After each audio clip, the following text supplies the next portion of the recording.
Hey everybody, it's Ryan. Welcome back to some chill D&D prep. Because, man, like, it's weird. It's weird how not weird it is.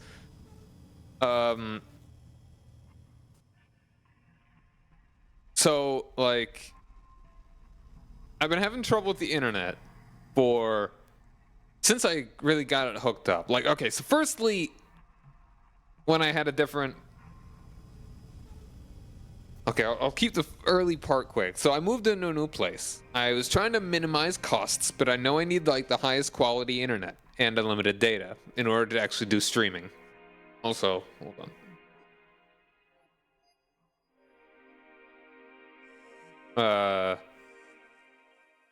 There we go. Well, yeah, that's good enough stuff. Well, hold on, can we align it perfectly? Hey Fuzzy, how you doing, man? Ran your Pathfinder game earlier, still using the Forgotten Realms lore though. I kind of would like to try Pathfinder 2nd Edition. I'm not opposed to doing that. Forgotten Realms though, I am not a huge fan of that setting. Feels very generic to me. Though, I mean, it's not very generic. I guess just it is not... It's generic enough to me that I don't find it that interesting. For Pathfinder, not a fan of 5th. I gotcha.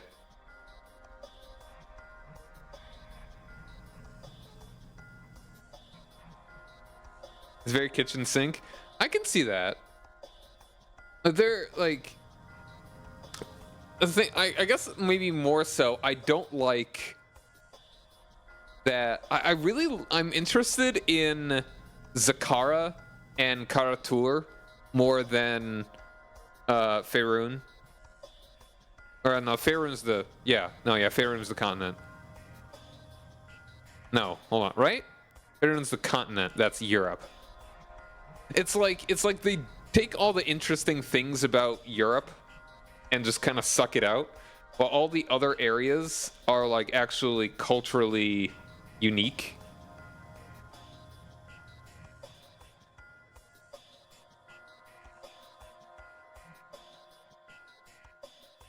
Ah, okay, no, Mazteca. That is very interesting. Well, more specifically like Mexico. I don't think quite as much South America, but if you're going for more like Amazon or the Andes, that would be super cool.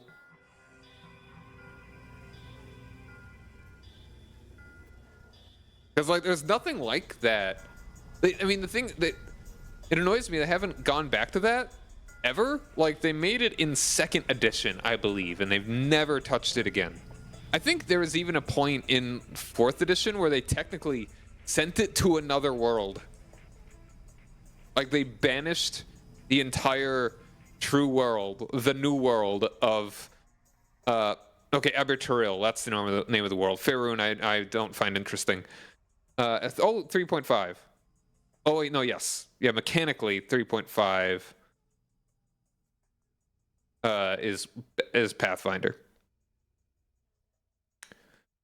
Also, go ahead and just make this a little bit larger.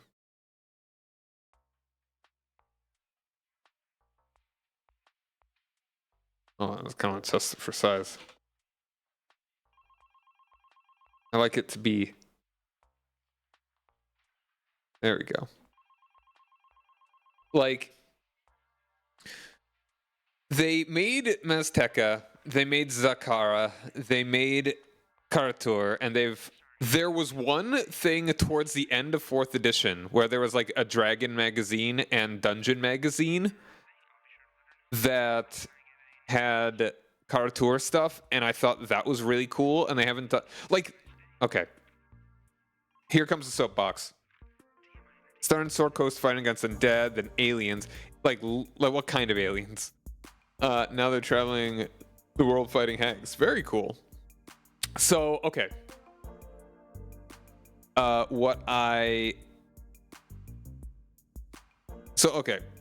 Firstly, I'll say that it's like, I'd say Faerun is the most boring kind of Europe you could make. Because they suck out all the cool things and interesting things about European culture, and it's just like, hey, it's fantasy, it's like there's like they make it, it's so American to look at Europe and be like, yeah, it's Europe, instead of like, here are all the interesting things about the different cultures and peoples in Europe. You know, it's just kind of like white people, you know. It's actually kind of racist in a way to like look at it and be like, you know, like all white people are the same. And I'm not even saying racist against white people, I'm saying racist against non-white people, because it's like, it's turning white people into a tabula rasa. Oh yeah, I would absolutely prefer Eberron. Ravenloft, I probably would like, but I'm not really quite into the whole, the dread feeling of it, you know? Oh yeah, and aberrations and outsiders. Okay, and other planets. Yes. Which is, I don't know if you've actually seen me doing any of the, you know, I should actually just put that in the title. If you haven't seen me do any of the campaign prep before, this is a Planescape campaign that I'm planning here.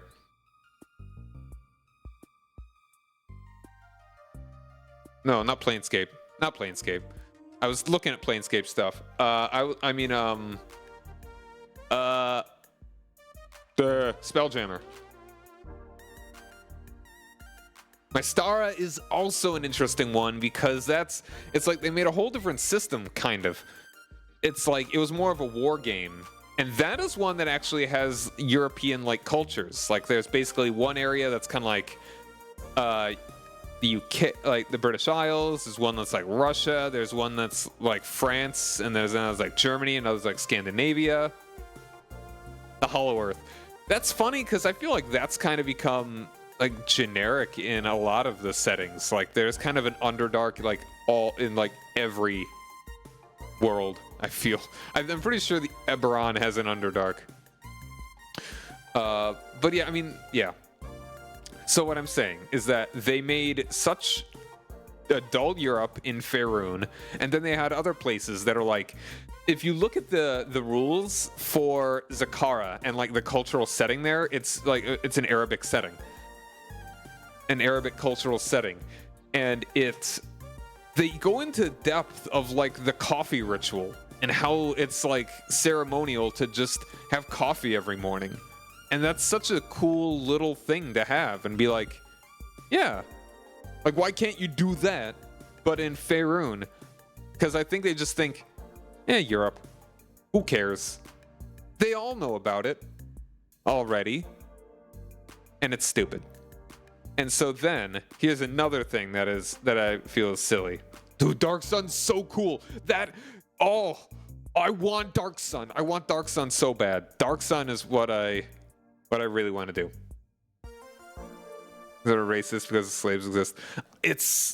That's another thing. The stupid oversensitivity that they're at now. I don't want to go too far into it, but it's like they had a whole book recently-ish that was like, all right, these are adventures that are designed by people of color / non-white people. You know, kind of like, I don't know if that's splitting hairs, but like a diverse set of people making adventures. And I'm like, cool. And it's like they're all little one-offs. But you know what would be really cool? Elaborating on it. Like, not just being like, hey, here's a cute little, hey, have this little Persian-style adventure. Make Persia. Just make it in Forgotten Realms. Yeah, I don't either, but I like to see different and interesting settings, and this is kind of what they're doing, but they're all like little pocket dimensions, and it's like, so I didn't even buy it. Did I buy it? I don't think I have it. I'm missing like almost all my D&D books. They're probably sitting in a box somewhere that I'm just not seeing it. I don't think it's actually in my apartment. It might be somewhere else. But yeah, my books are MIA. I don't think I bought it because, like, I mean, they're cool. I just want to have those settings so that I can loot them, so that I can make an actual setting, you know? You write a lot of stuff, your own stuff. I like to loot lots of different settings. For quite a while, I wanted to make my whole new Europe-like setting for a very Earth-based world, and I would just loot Karatur and Zakara and cram it into that. But I kind of realized that I would, if I would ever want Faerun or I'm getting all the names mixed up again. What do you call it? Abir Toril to exist, and like people or no, just Toril, that's what it's called. It's not Abir anymore. That was a weird fourth edition thing they did at the very beginning and then never touched again. The Dales are still white, but they're Scandinavian white, etc. Yeah, I wish they went deeper in with that instead of just like kind of doing that. They just really, like, I guess Waterdeep is supposed to be like the London, but is it really actually like British? I don't think so. Actually, is it actually proper English? Is there a Welsh? Is there a Scottish? I don't think so. So yeah, that's like they made all these little hooks that I wish they would just choose one and elaborate on it. Give me what's the setting that Karatur is in again? Like there's a name for it.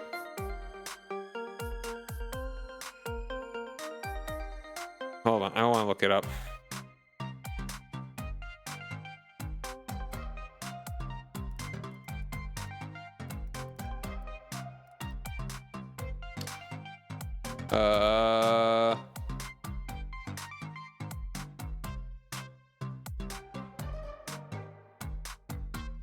There's Legend of the Five Rings, which is kind of a thing, but it's a bit different, actually. Yeah, it is still Forgotten Realms, but they kind of give it its own name, I think.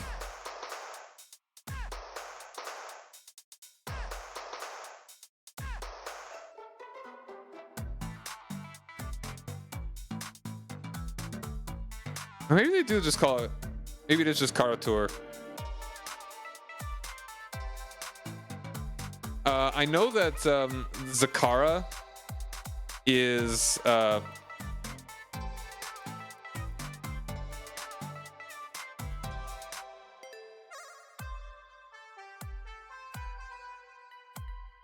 of Fate.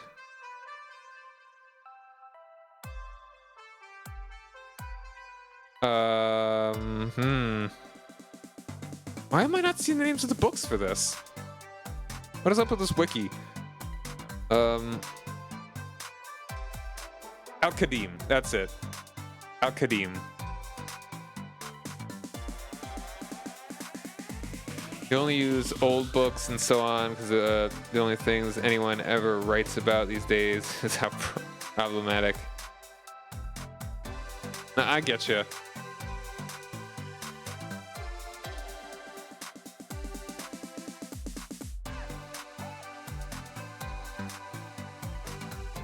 I could have sworn there was like a name for.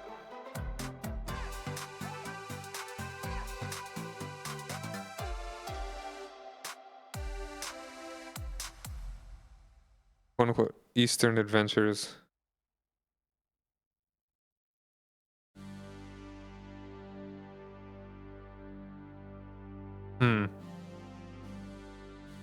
Okay, let me just look up like one, like there's actually like, hey, this is the Korea, this is the Japan, these are two different kinds of Chinas. Yeah, it was Oriental Adventures. Tour. And they actually had like Taoism and Confucian analogs, which I really respect that they would do stuff like that.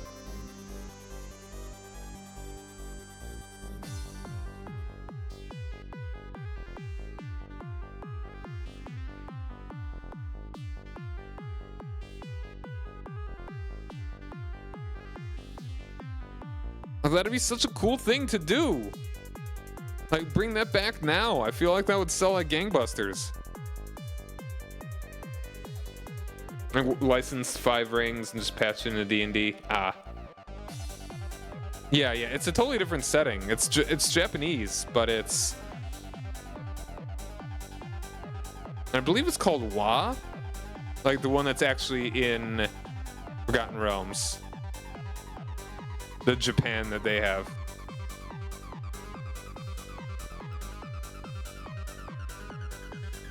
Yeah. Yeah, that's the Japan. Fantasy Asia, yeah.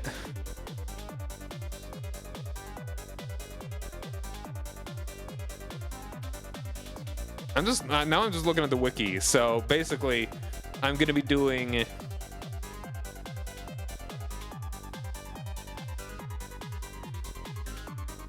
anyway.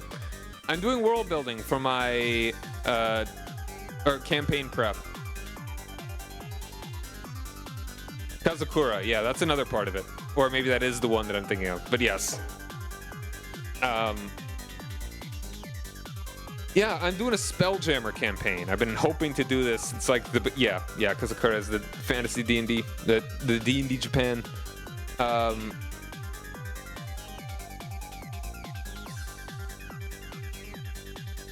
So Spelljammer, been trying to plan this since basically last year. Been almost a whole year since I kind of started doing this, though I've been very slow about getting it going. So I wanted, all right. I got this whole introduction here, transfer agency to players, and really just most of them are on an astral elf ship. And so there was like a cosmic black swan incident where three Fey teleportation magics all fire at the exact same moment and made all three of them. Did I have 3 or did I go 2? Hold on.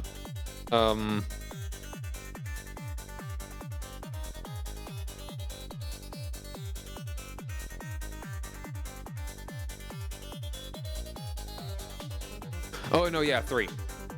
3 Fey things happen. 3 Fey magic teleportation spells happen the exact same moment, and so they're all teleported to the exact same location. In a mysterious corner of the multiverse, and they are falling towards this planet.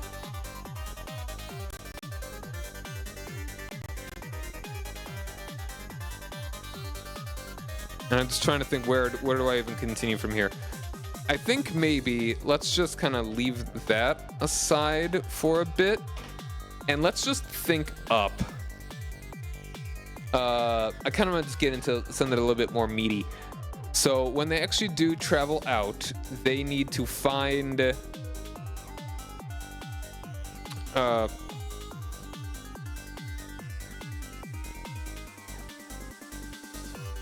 Ben's first thing to think of is having recursive realities like sliders. How do you mean? like different worlds are very similar in a lot of ways, but different in others. Like the first thing that comes to my mind in Sliders was that there was one episode where there was like clown gangs. But it's still like Earth, but it's like that one weird thing.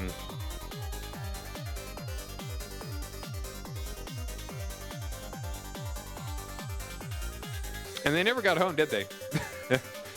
Show over. Kind of like same with Quantum Leap. You can do it with Dimensions 2. Thinking about the box when it comes to teleportation. Okay.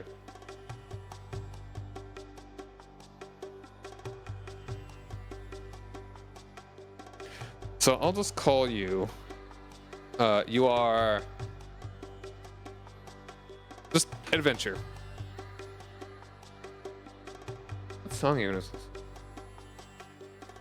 Xenogears. Interesting. All right, adventure. I'll just say goal of finding. So they need to get a spelljammer in order to get off the world. So the spelljammer either being the mechanism that makes a ship fly and can be controlled by the one sitting there, or the actual vessel itself. They need both, but I'm just thinking about how to divide it up.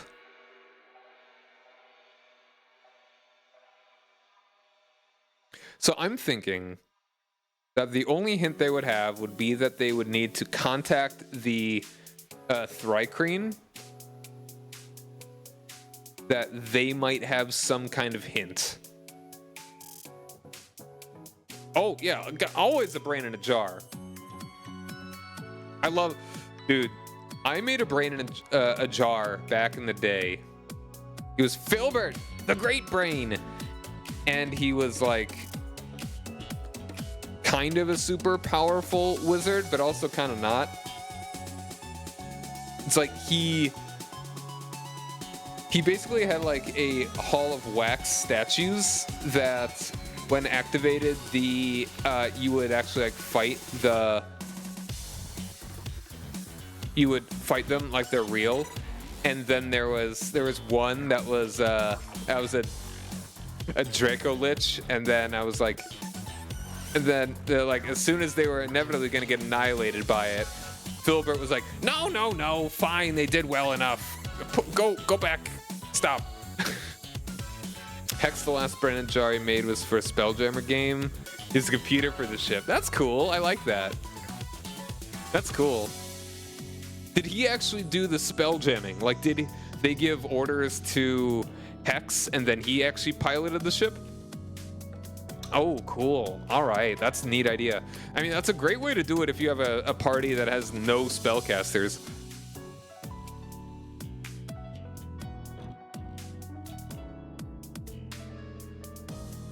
I get some water. I get parched. So, actually, I do want to kind of go over my internet troubles.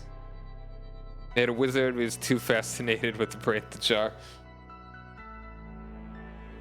So was it actually an accident, or did you not intend for them to make him the pilot / computer?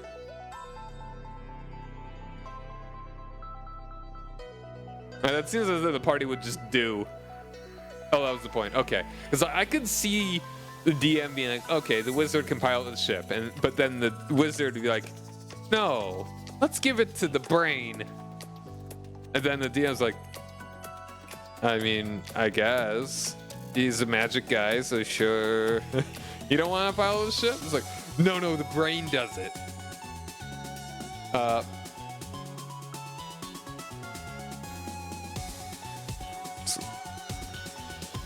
Goal. Whoops.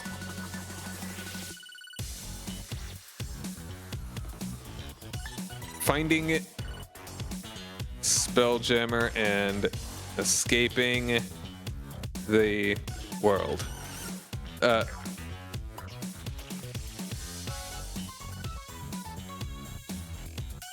didn't even name the world here. So I'm naming this place, or someone will name the place Point Zero.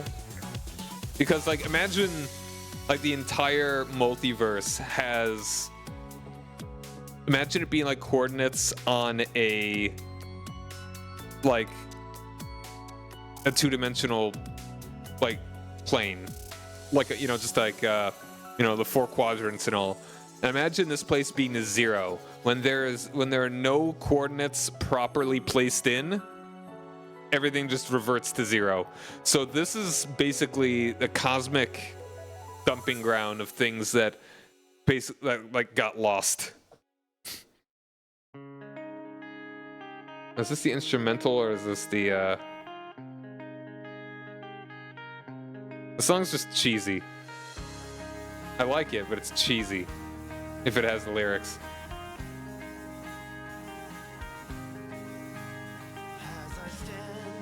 So,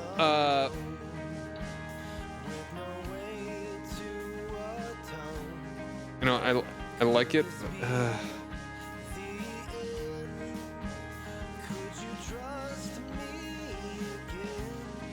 It's like, it's kind of, yeah. Okay, so I guess my internet problems. I kind of want to go over first. So when I tried to minimize cost. So I was hoping that I would not have to basically rent the modem. So I was hoping I could get a third-party one. But the only way that I would end up actually being able to get full, like, unlimited data would be to pay a $30 for a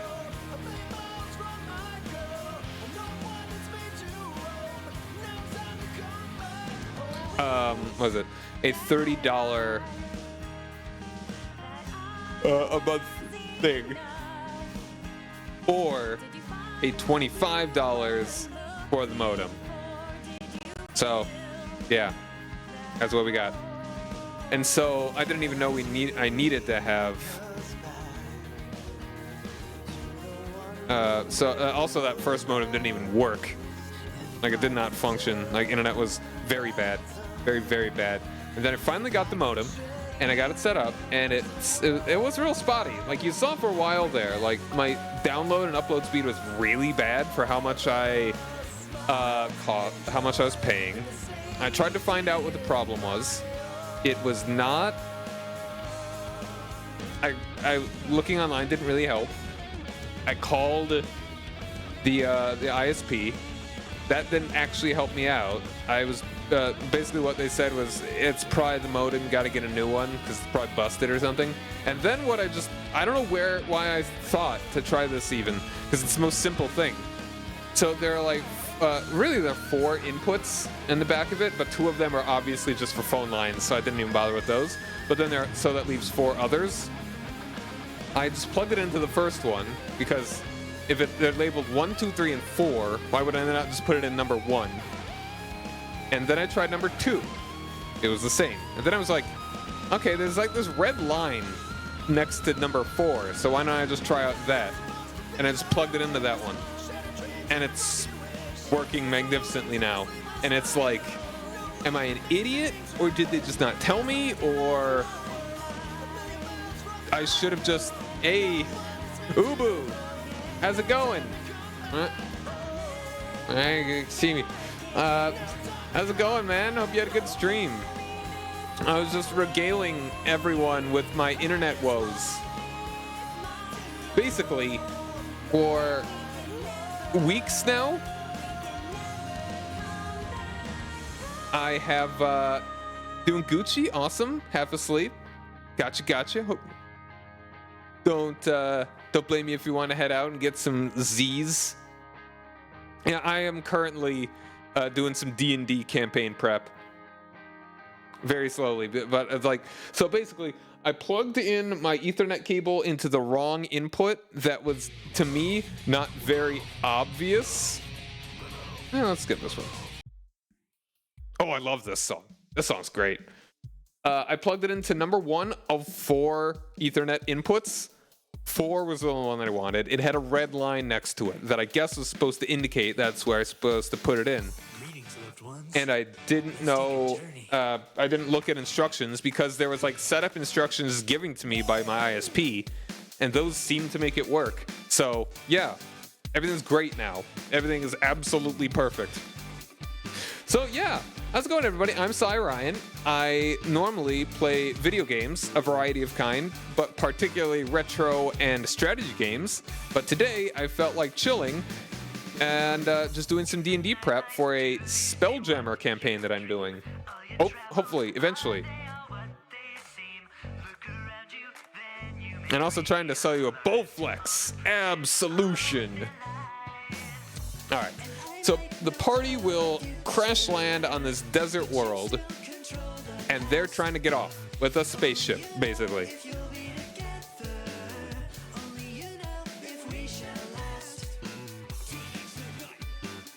All right. So I'm just gonna go right to what I kind of already know what I want to be working on. So finding a spelljammer and escaping the world is the goal of this adventure.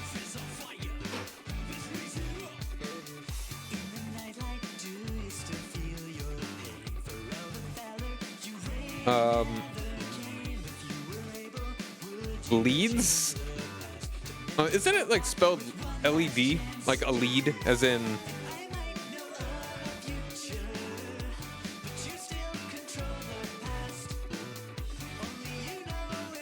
Or is it?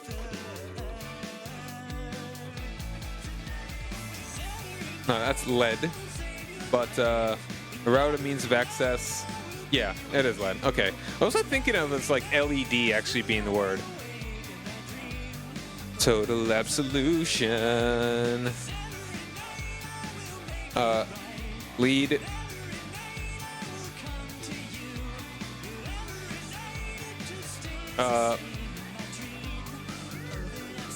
Tricrine.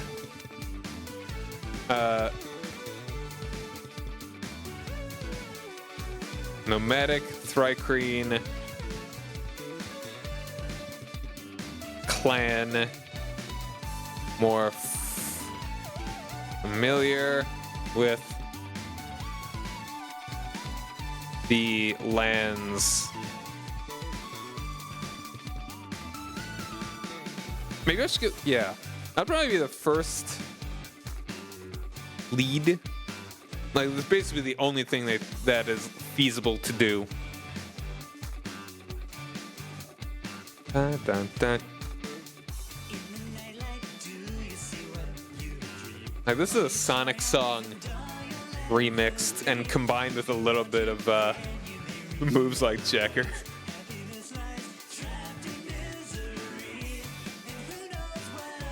It's like Green Hill Zone. But it's a one of those like workout equipment what is it, infomercial songs.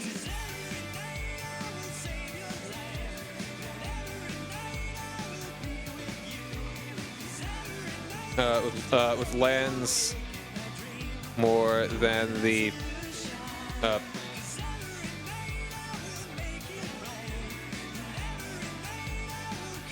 so yeah, they were rescued by giant space hamsters. Or rather, they first found giant space hamsters that are led by a miniature giant space hamster that can talk. The regular giant ones can, but the miniature giant one, which is the regular space hamster, is intelligent. Yeah, I guess I'm sort of thankful that one of my players is like, yeah, I want a giant space hamster, which is the most spelljammery thing. Introducing Bowflex, the ultimate ab solution. Do you want swimsuit ready abs? Stop waiting. Get the body you've been dreaming of with Bowflex. Don't just dream of an ab solution. Pick up the phone or order the Bowflex Total Gym today. Swimsuit ready abs!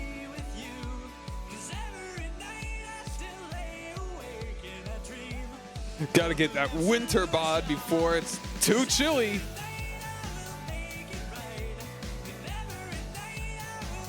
Muscle gut gets in the way. You got that dad bod.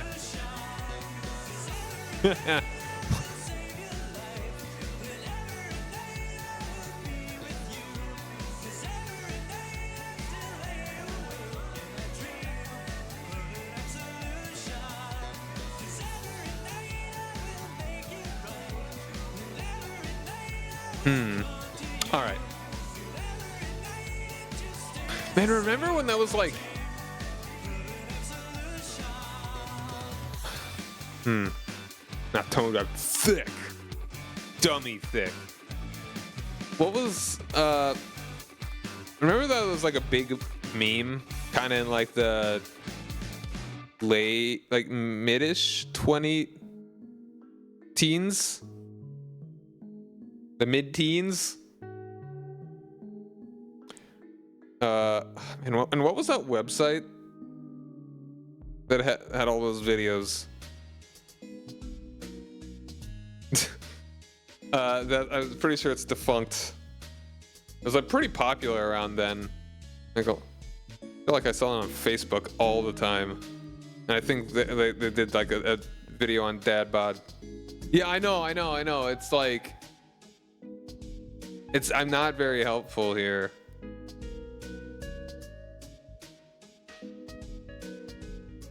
Damn it. Oh. No idea. I don't know. Okay.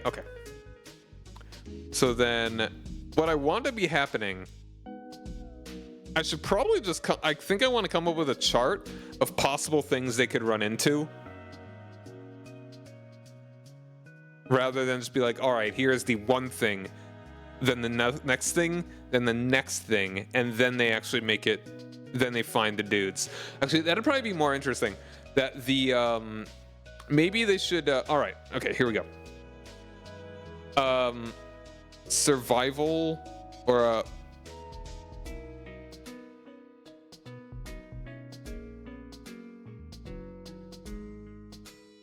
survival skill checks.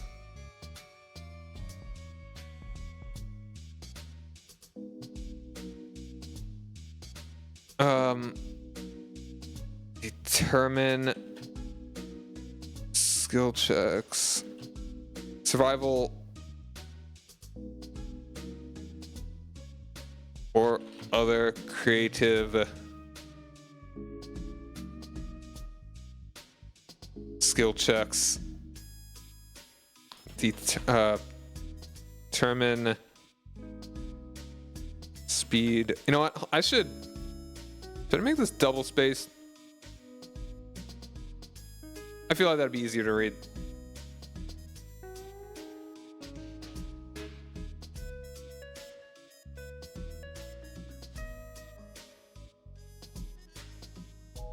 Migo? Tend to be good? Migo? Okay. Let's see. Hold on. Let's do... So I'm using LibreOffice, which is basically just Microsoft Office, but free. There's still a couple things that I'm not a huge fan of. Spacing. Double space? Oh, that's a bit too much. Alien mosquito people in Lovecraft universe. Oh, lovely. Exist in D&D. Like a 1.5. A little bit easier to tell here. Or is that even double space? Like...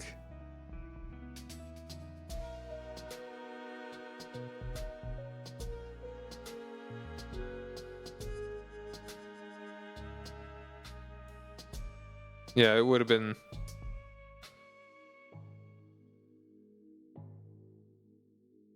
No, let's just go with 1.5.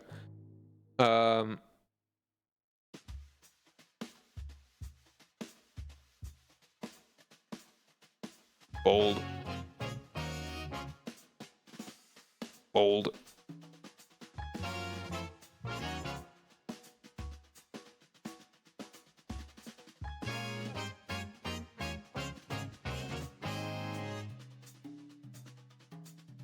No, we don't need colons here. Semicolons. During the speed of their travel, and by extension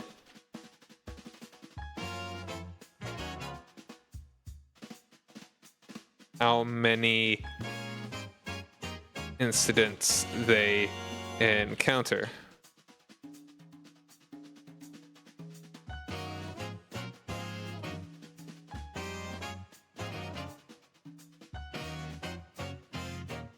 And then I should make a list of possible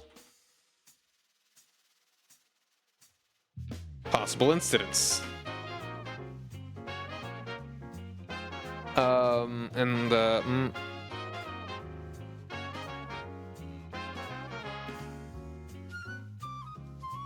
right, so this is where we want to get real creative, because this is a world where basically all the random crap kind of just gets dumped. So if you can think of any, and it's a desert world. So anything that can feed, like anything in basically the entire D&D multiverse, any sort of fantasy, anything, however it would exist in a desert like the Sahara, or maybe more like a rocky-ish sort of like West Asian sort of. Garbo's World from Transformers. That one is like, I was also kind of like that one from Thor Ragnarok, except this is probably, there's just like, it's total miscellanea that gets dumped here, but not like a lot of it. It's not like you would see, oh man, there's like, actually it's like the Void from Deadpool and Wolverine as well, where dead ships turn up and they have pieced together stuff. Kinda, yeah. That's not unlike it. What's going on here? Possible incidents. We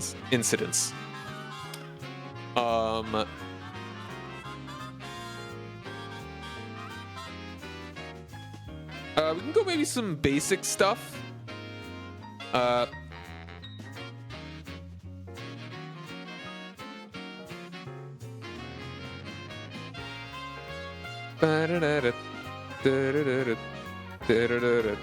Skeleton.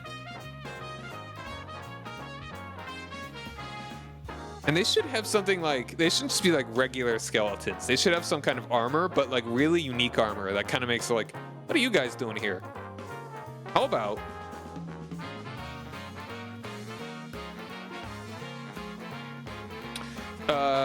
skeleton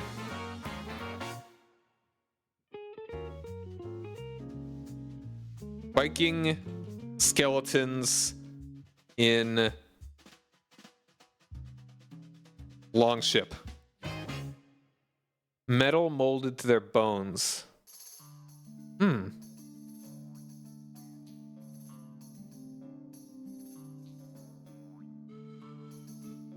kind of like the it would be a cool one to just kind of run into. Actually, I should do this. I should number them. Like, it should just be like a D20. What do you encounter?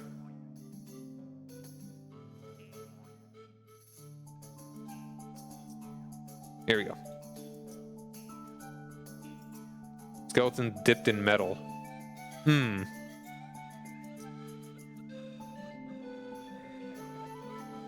So it'd look like the Terminator.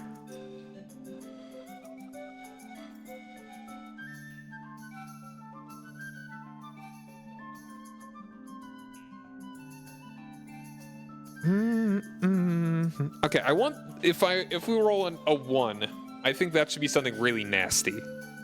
I'll hopefully make it like from 1 to 20, kind of like rising in not badness. Like maybe if they roll a 20, they can actually find something really cool and useful.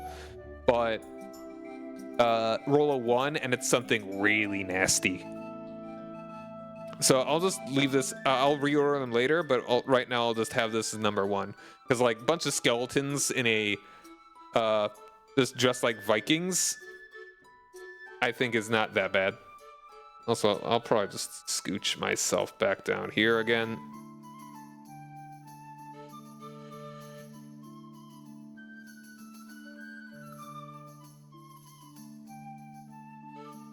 All right.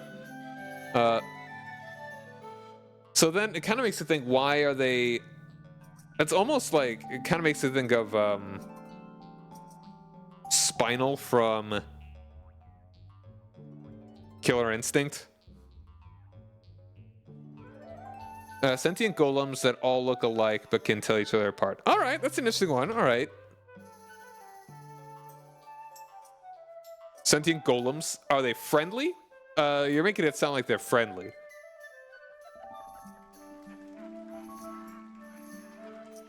Or at least neutral.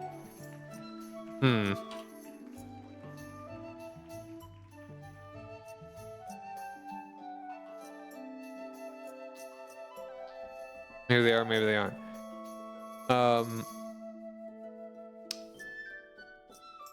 Let's... Okay, let's go, like, sentient golems. I'll go with that. Maybe look into golems later and just kind of roll with it.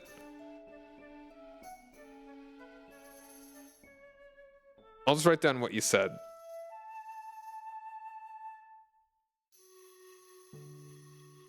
Tell each other apart. Wax golems. Also, I need to look up the stats for golems. If they are hostile, I don't think I want to give them like multiple golems that are all dangerous, like really threatening.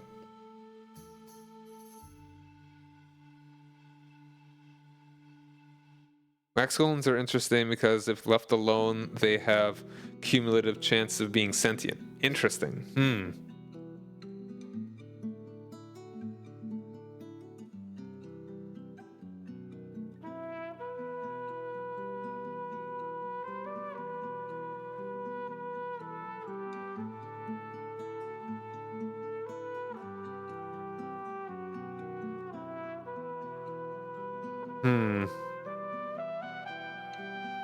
Oh, tell each other apart. Anything else, like absolutely anyone, throw something out. Anything that is weird and fun and interesting. That's one of the best things about Spelljammer, is that you really can just send your guys anywhere. Absolutely anywhere. Viking skeletons could be cursed because of an item they built. Ooh, I like that. Cursed by item.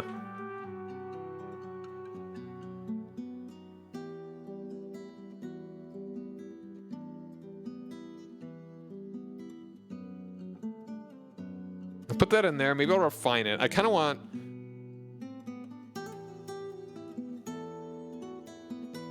I don't know. We'll think about that. Like, I imagine that they are just a pile of bones that once they... Like, they will animate once the players get close enough. Threats, fun stuff, like anything, really. I want a number of these to be potentially hostile. Or absolutely be hostile. Where some I want, like, I would like whatever they roll 20, I think I want that to be like a really good reward, like maybe a magic item. Which would be kind of weird to give on like the first go around, but remember, it's a 20. That's a pretty neat thing.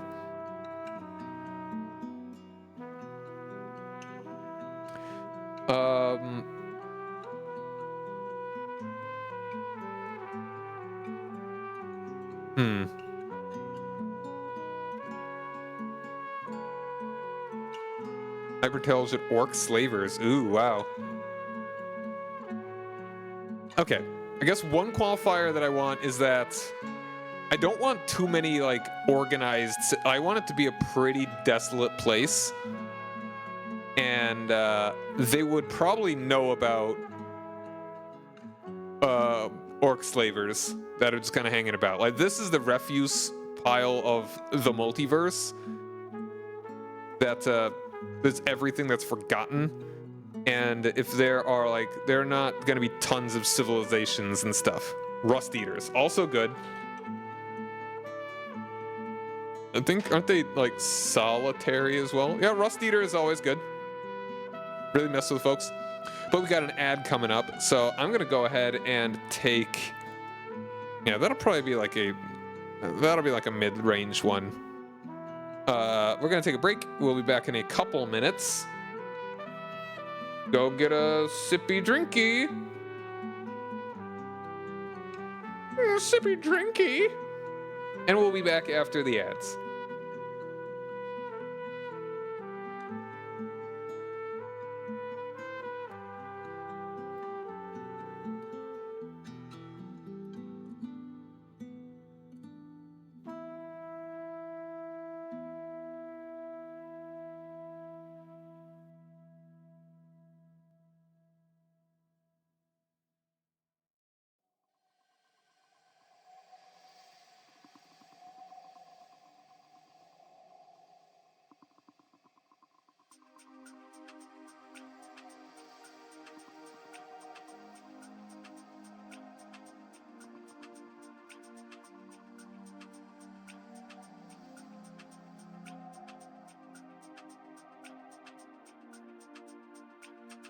won't surrender. We stick together and we're never gonna fall. We'll brave the weather, take whatever as we drift along. I love this song. It's cheesy, but I love it. Light as a feather, we're gonna make it on our way to the unknown. We don't surrender. We don't surrender.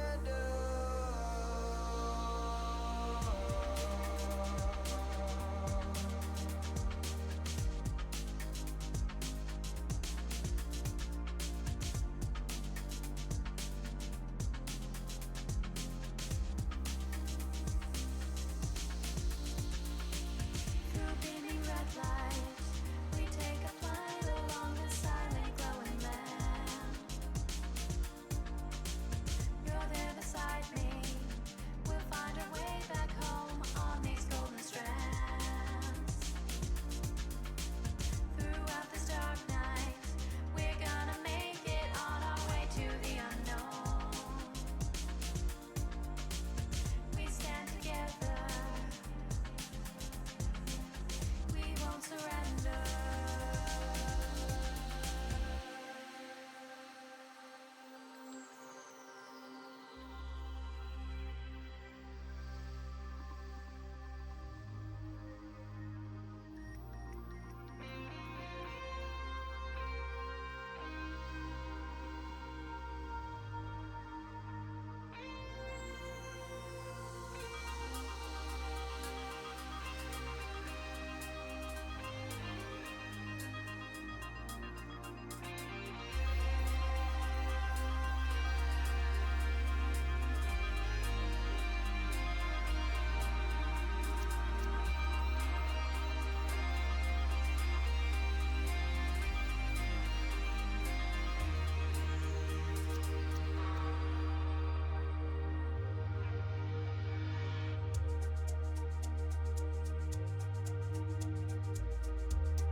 I'll be there floating away with you. Just take my hand and we'll fly together. We'll learn some things that we never knew. We won't ever look back. Come with me as we sail the breeze, out of the flames and into a new place. Through foreign lands we will go, and we won't ever turn back.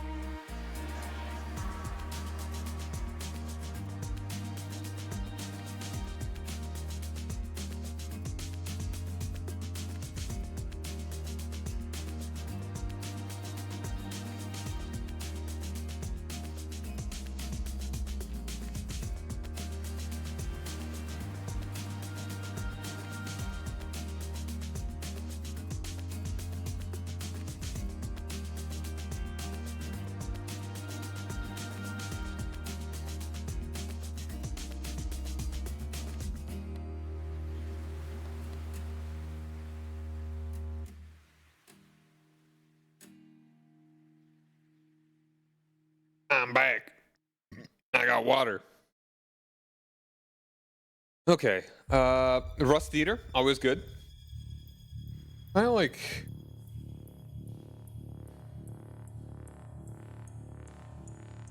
I got a good one here, though. Got a good one. This will probably be a high one there. A genie. In a lamp.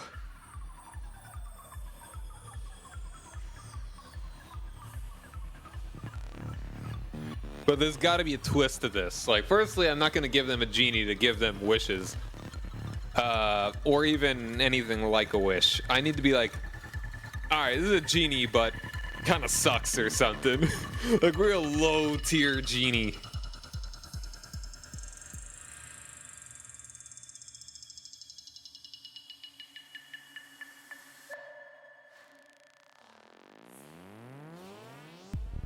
I'll just put some kind of twist. Come up with that later. I think Genie's good. What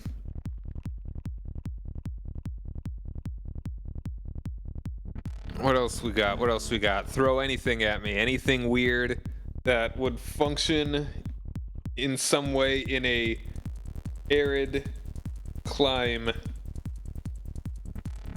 And all bonus points if it's something that really, really shouldn't be there. Like if you look at it and it's like, how the heck did this thing get in a desert? But also, ideally, it would have something, some kind of way that it actually got. I mean, it kind of doesn't have an obvious way that it would need to get there. But just like, if it can tell you how it got there, it should have a reason that it knows how it got there.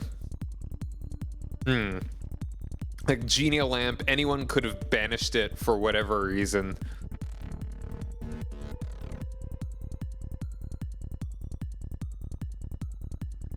What if, all right, a genie that has can use the wish spell, but it's one wish that they know and they tell you that that wish will never come true if you use the wish spell on that wish.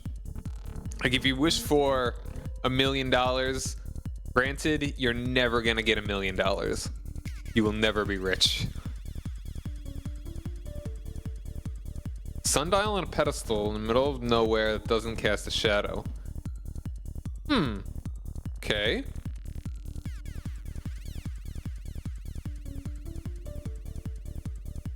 That's interesting.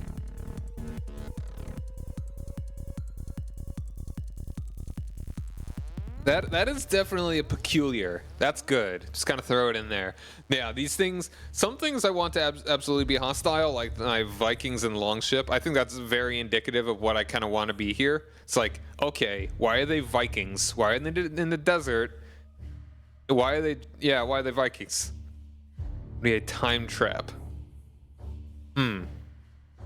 What song is this? Prince of Persia. Wow, this is a long one. Talking about sand and time. What exactly do you mean by time trap?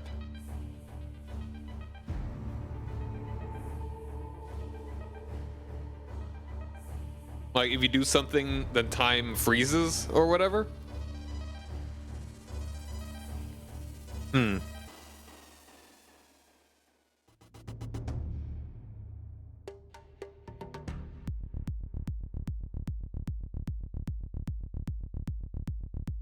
Keeps you rewinding time locally to 10 minutes ago. And they have to work a way out a way to escape it.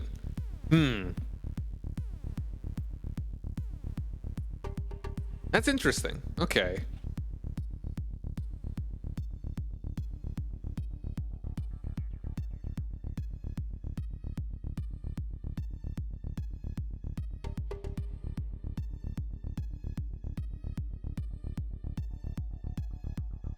Okay, I'm not saying that I'm going to absolutely include these, but I'm just making a list right now.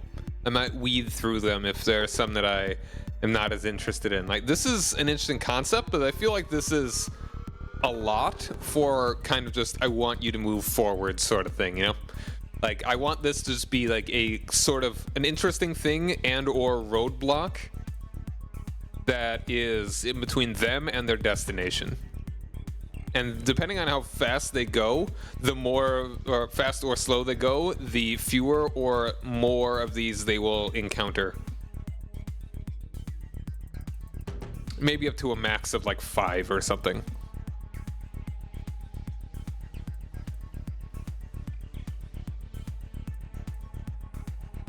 I'm trying to think of something like...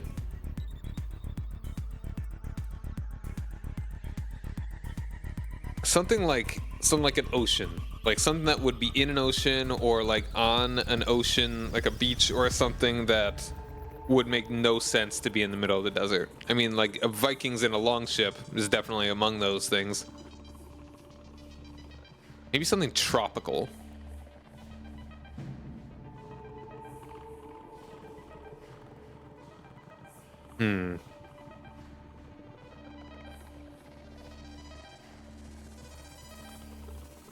Giant enemy crab.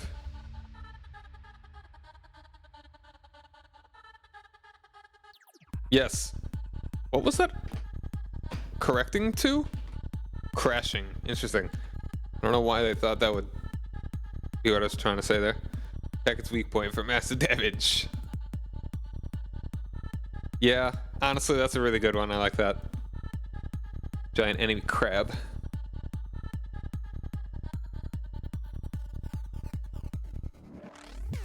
But again, though, it's like, how would it get there? Not even just how would it get there, but how would it survive?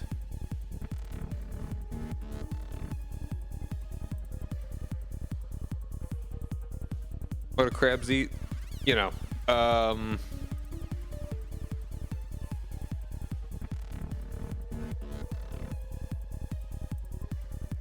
pardon me.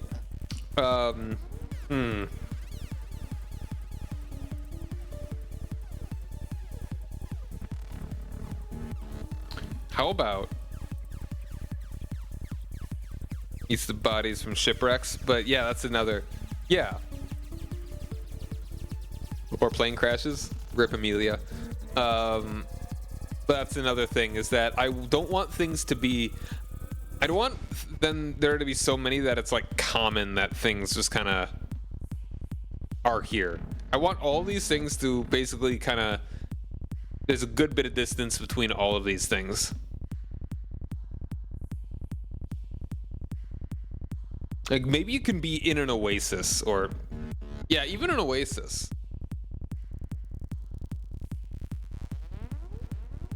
Like an odd. Also, I think the desert. I kind of want this to be more like around like the kind of desert that's in Syria, maybe like southern Turkey. That it's not like the Sahara. It's more of a rocky-ish sort of desert. Definitely very hot, but not like huge mounds of sand. Giant mini crab, those is good. Now, what if?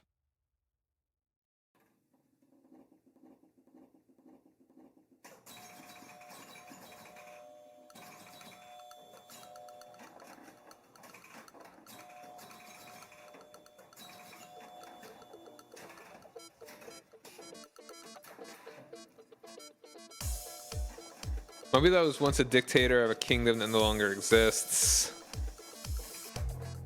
All right. Mummy. But that's another thing. So it's like, okay, I do appreciate you throwing out a lot of things. I do not stop, but that's like, there is very little civilization. Like there has civilization in this place is scarce, has yet to be determined, and should be uncertain if anything ever really lived here, other than like some thrycreen and like hamsters. But yeah, also I said ancient white dragon frozen in ice.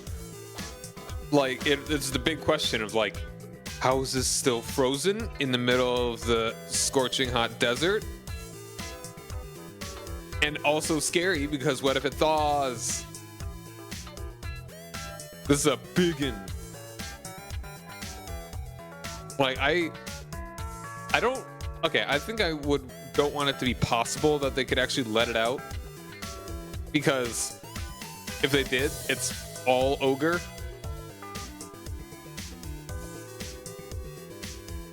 But I think they're level 3. Yeah, we have them set at level 3. I don't think there's even any escaping from an ancient white dragon.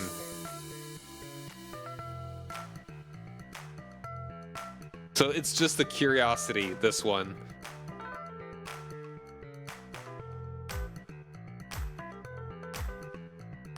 I think I would like at least half of these to be potential combat encounters, and the other half can just be like, either like, whoa, this is weird, or man, this is awesome. What a great thing that has been given to me. Now, what about a magical item? An ooze constantly going around in circles in a glass sculpture. Ooh. Okay. I like that.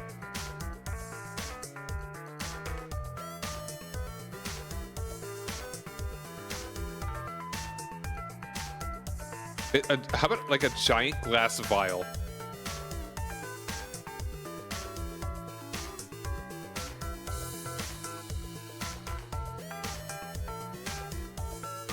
And that's another thing they could just...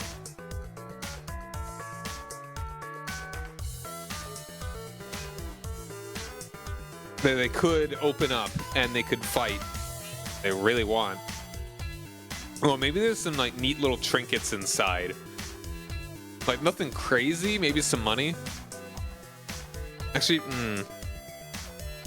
maybe not. I was like, why would there be... I can understand why something would have trapped it and maybe sent it to like nowhere. But excuse me.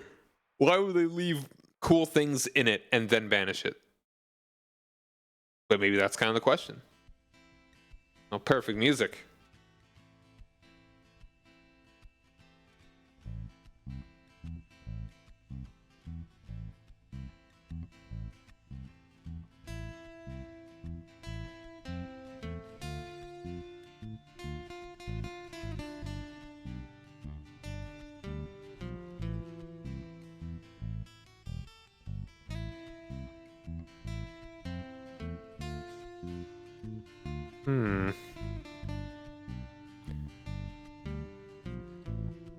It's, yeah. That shouldn't be anywhere. Well, I mean, it should be somewhere, but just not here. Any suggestions on types of things you want? Maybe more feasible hostile encounters for a level 3 party of, at the moment, 5. Yeah. Which, I mean, I could upscale it, downscale if I really need to. Pardon me. I could not get to the mute button quickly enough.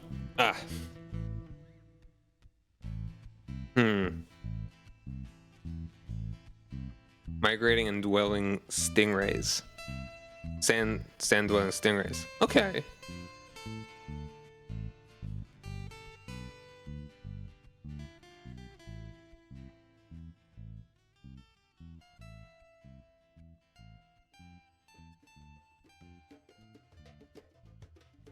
All right. That might be something. Yeah. Yeah, I'm just writing them all down, but I may not stick with all of these.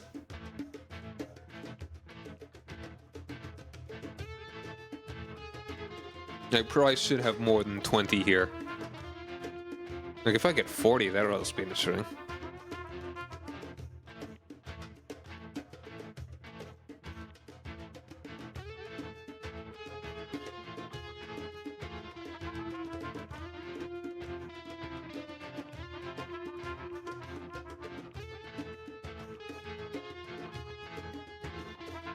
A large mechanical ball that keeps rolling around and attack anything that gets close to it.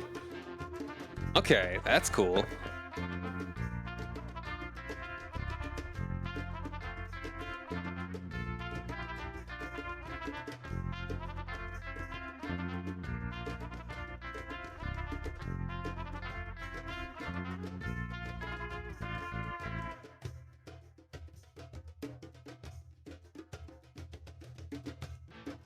Also here's another one. Here's another sort of prompt. Think of all the D&D settings. A flamethrower. It's like a rolling metal sphere and suddenly has scythes spinning out.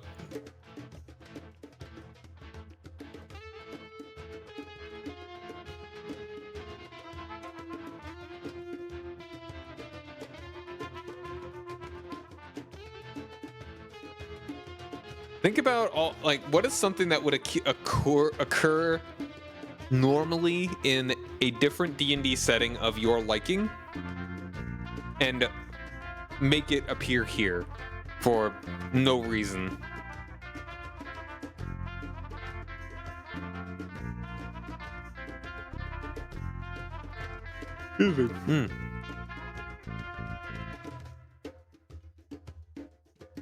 drow that can't handle a desert. There's actually going to be a drow along with them. So part of this is that they will be accompanied by an Astro Elf captain and his drow officer. So I mean that'd be interesting. It's like, wait, another drow? What?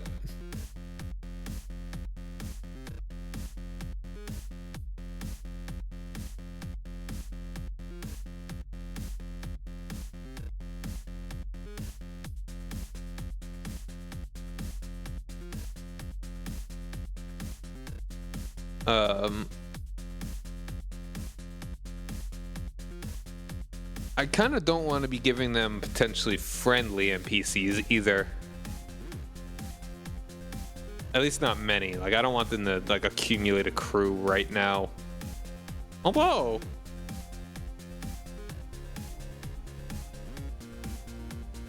that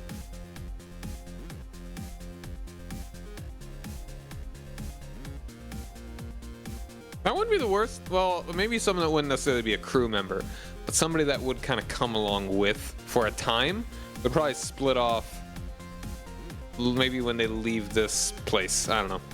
Traditional Wizard's Tower. Ooh, okay.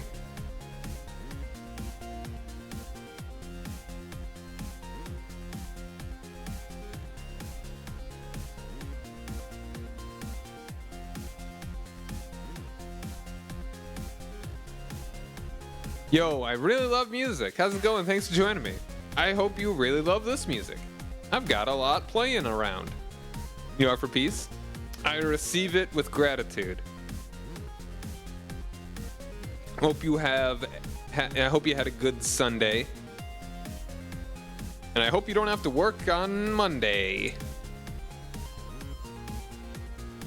I feel like most people do, but you know, as a government employee, I get national holidays off, so I'm not doing nothing. Doing fantastic. Thanks for asking. Awesome. Yeah, I'm doing well. I'm very happy that my internet now works. Like, I've been struggling with it for a while. Like, connection was real crappy. But now everything is hunky-dory because I found out which port to plug the Ethernet cable into.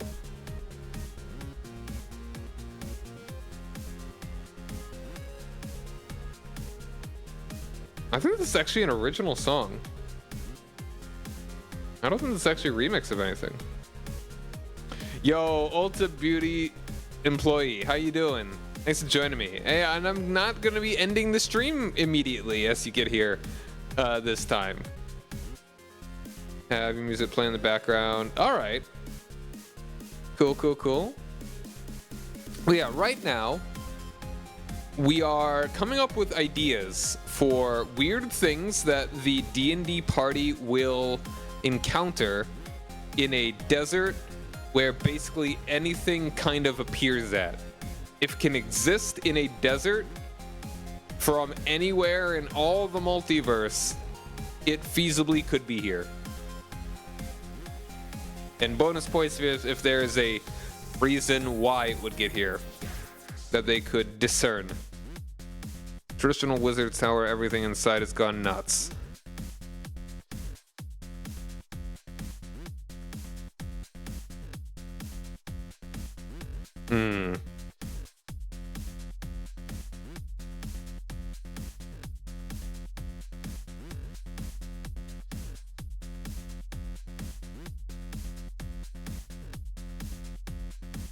Here's another thought on that one.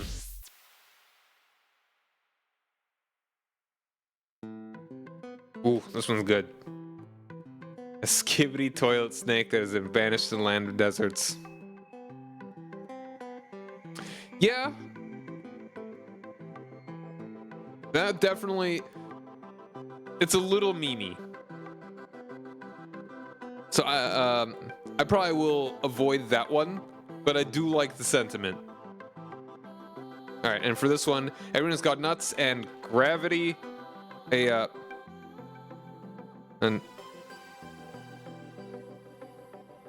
upside down wizard's tower. Everything inside has got nuts and gravity is inverted.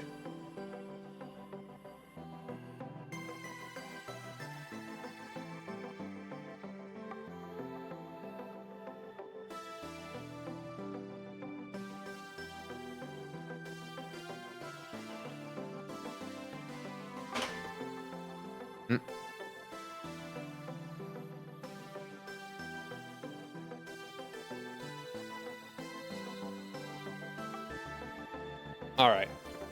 What else? What else? What else? I would love to have at least 20.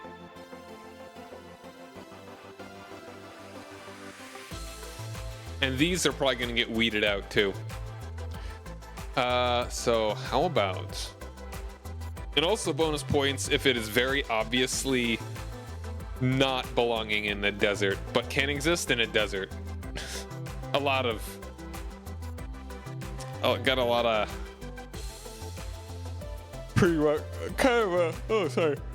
a good number of prerequisites. Also, magic items are cool. Magic items would be good.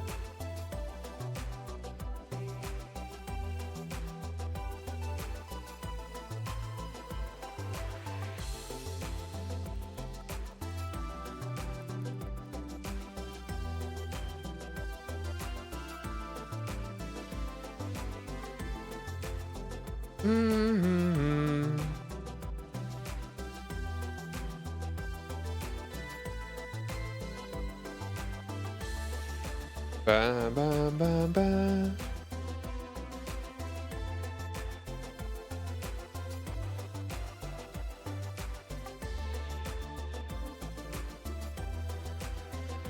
When did I start the stream? Was that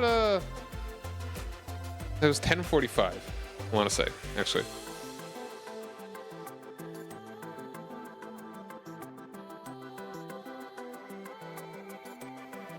Because it was an hour 30 ago. Approximately.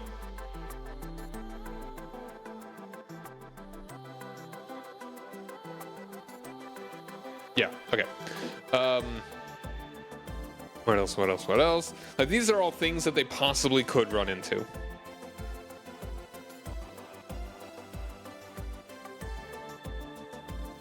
Like, it'll be, depending on how quickly they go, we'll see how many of these they actually run into. Probably up to a max of 5.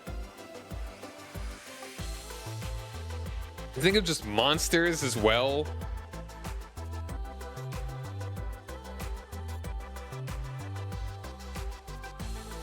Okay, how about, here's an idea. Here's an interesting one. Solar, which is a very powerful angel, basically. Sitting on a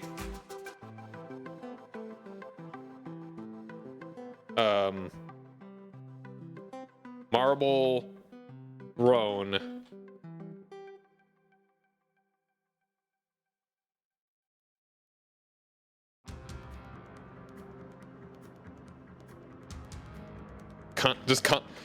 A solar sitting on a marble throne contemplating. Just sitting there, just thinking.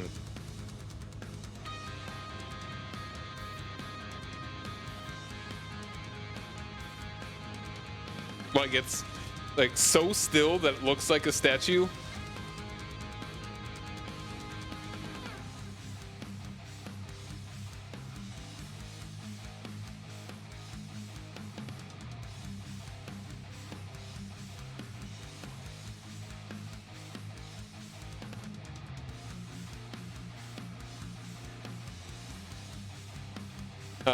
And like just like alabaster skin.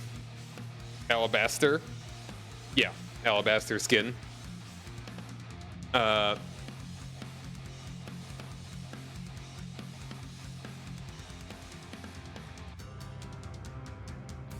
You're unmistakable for a statue. I think that's cool. Like, they just will not... Like, it's gonna be hard to actually make him, like, drop his This stance of just drop his stoicism. Maybe his name should be Stoic. Like literally his name is Stoic.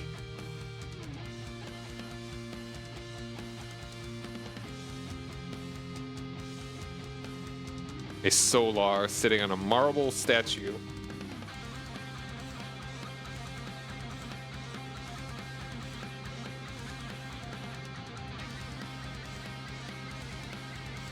I really like this one. I think this is fun.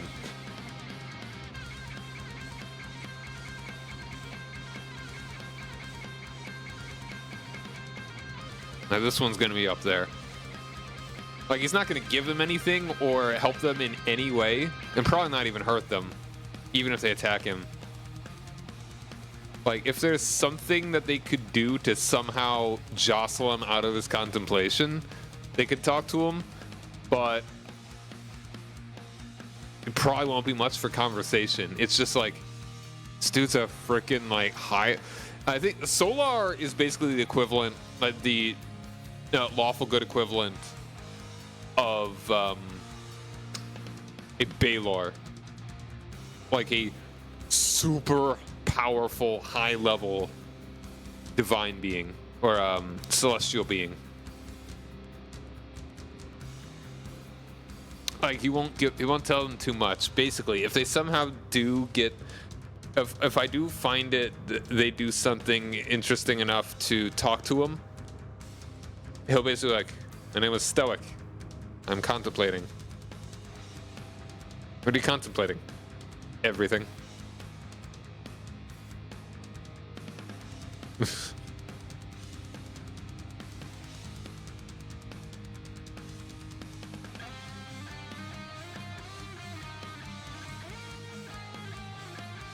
He probably wouldn't even, I don't even know if he'd ask them to leave. Like, he'd just be able to zone in so hard on his meditative state that he just like does not even recognize them.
I really like this one.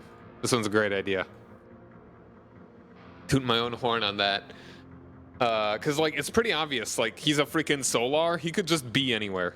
He could just go anywhere, and he just wanted to go. He was just like, I'm gonna go wherever, and then just like, this is wherever. Thanks.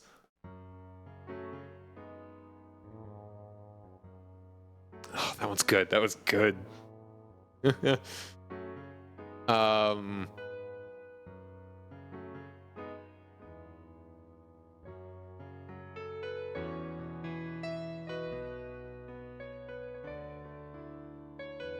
And he's got like Greco-Roman sort of garb. Like just like a toga. Just a toga.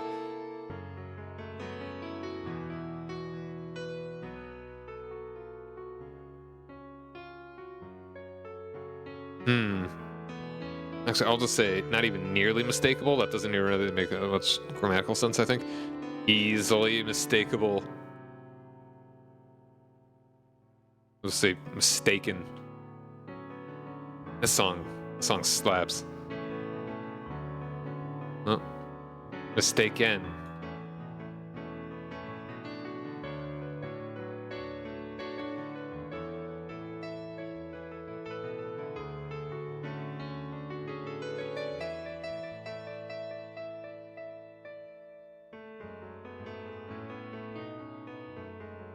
All right, I was double checking something.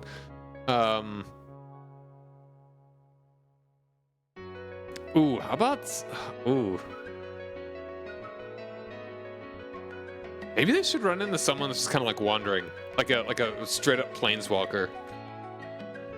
That makes you think. All right, what are the like planeswalker is like a whole thing in Magic the Gathering, and Magic the Gathering is a caravan of ooh. I like that. I like that. I like that.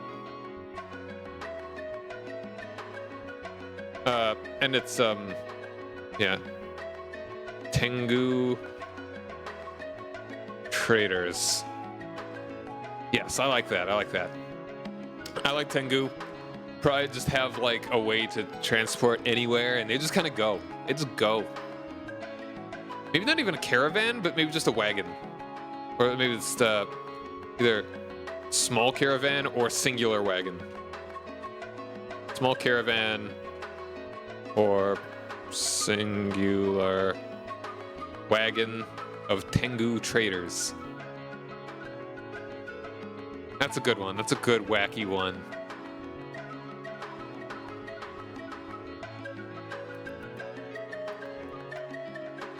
I'm not. Hold on. I feel the name is weird. Hold on, because that's not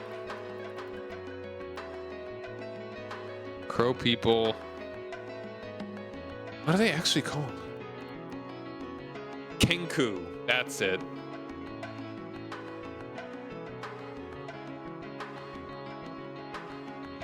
Kenku traders.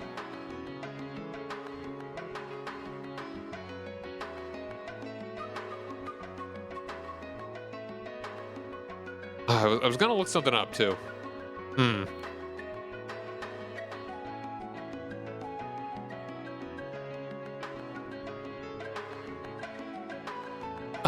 Yeah, I lost it. Whatever I was going to look up. Ba-ba-da-ba.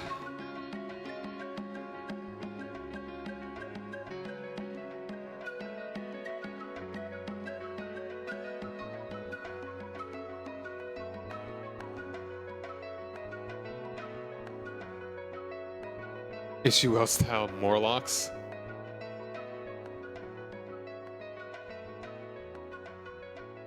It's been a long time since I read the Time Machine. I'm just imagining the ones from the movie.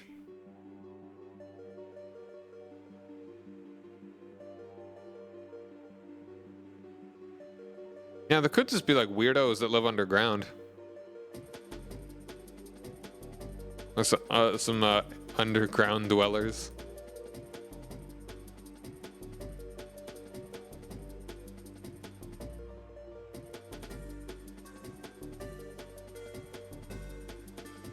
Moloch.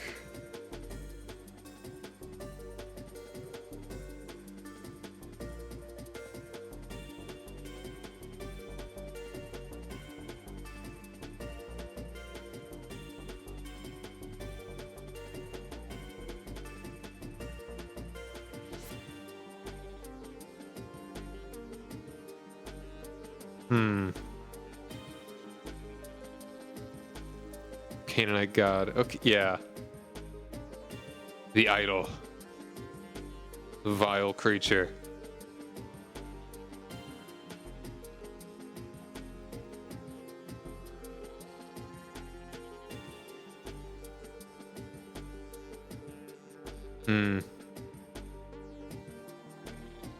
Oh man, I had an interesting thought that I lost.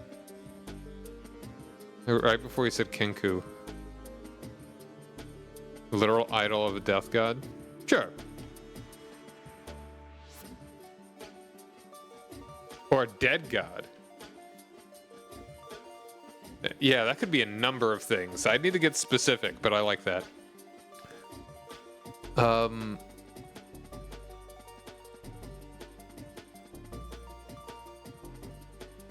there's always a corpse collector, but those are also really dangerous. And mechanical ball probably would be too. But I don't know about that one.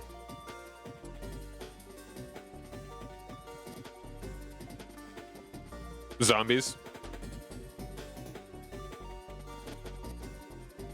In what kind of clothes, though?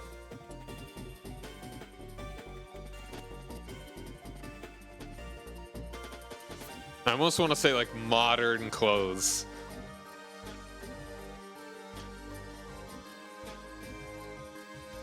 I like that. That has interesting implications. Oh, Planeswalker. Yes, thank you. Thank you. Like there are like because Magic the Gathering is canonically part of the D&D universe, which I think is really cool. Nazi zombies.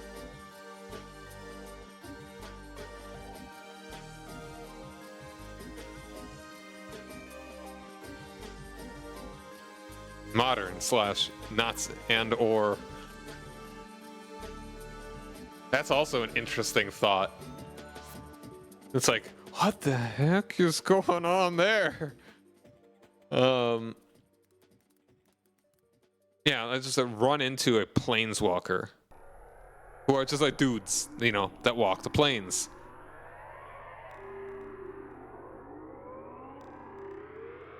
What song is? Okay, this is a Big Boss Confrontation. Sure. All right, player identity. Each player is meant to be a planeswalker. All the way back since the Alpha rulebook.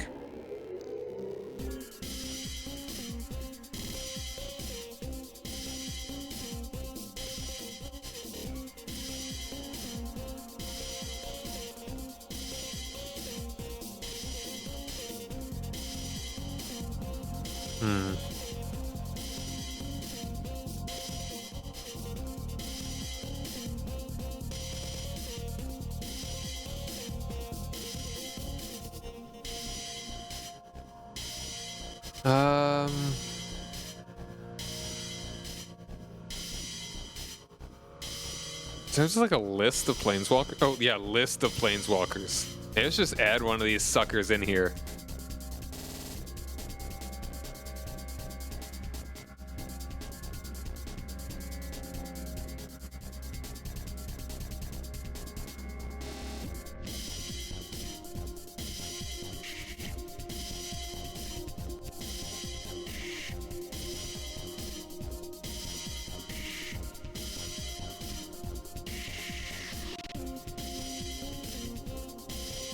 Active planeswalkers. A Johnny Goldmane.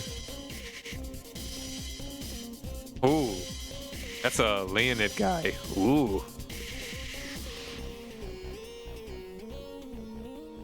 Like that.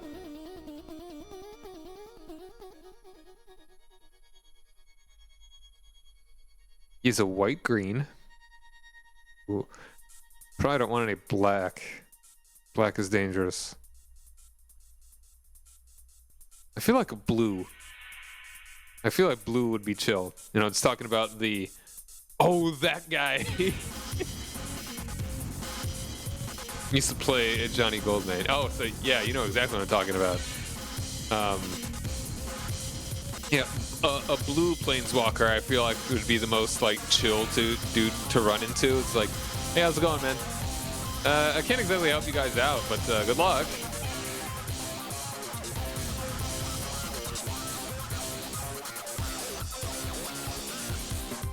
Yeah, I was thinking about planeswalkers.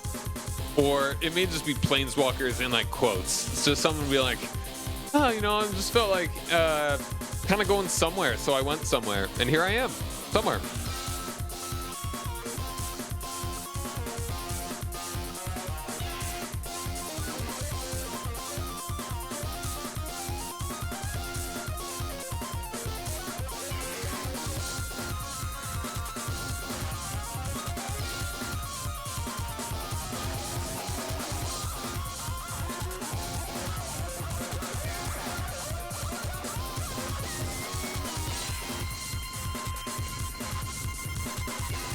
Apparently you could be a former planeswalker. The lore is interesting to me. Alright. We got 17 so far. A lot of these I'm probably not going to use. Well, maybe some of them I wouldn't use. Want Arabian or Rakshasa, just... Ooh. Ooh, yeah. Oh, Rakshasa, yeah.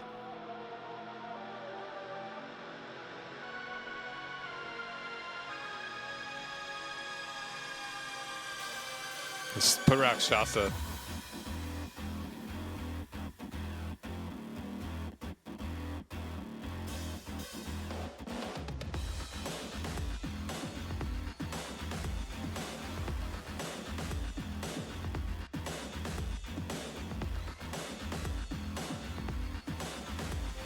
One fun thing about Rakshasa is that it's like the dead giveaway to that their Rakshasa, that their hands are on backwards, is something that's so hard to notice. Like if you're not looking for it. It's like, when was the last time you were ever intently looking at someone's hands?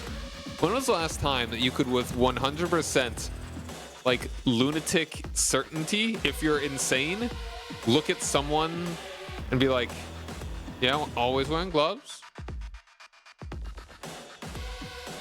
Like, cause like, when was the last time you looked at someone's hands intently enough to be like, yes, those are on straight?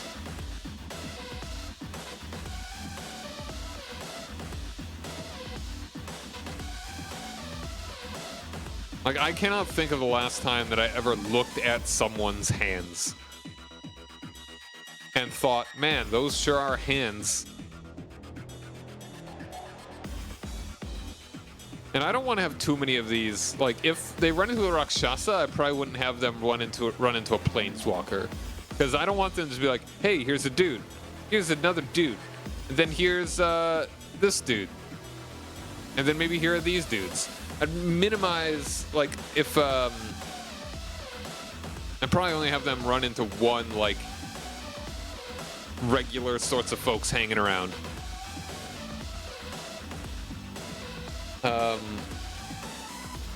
Man, maxed out goblins. Ooh, I do like that.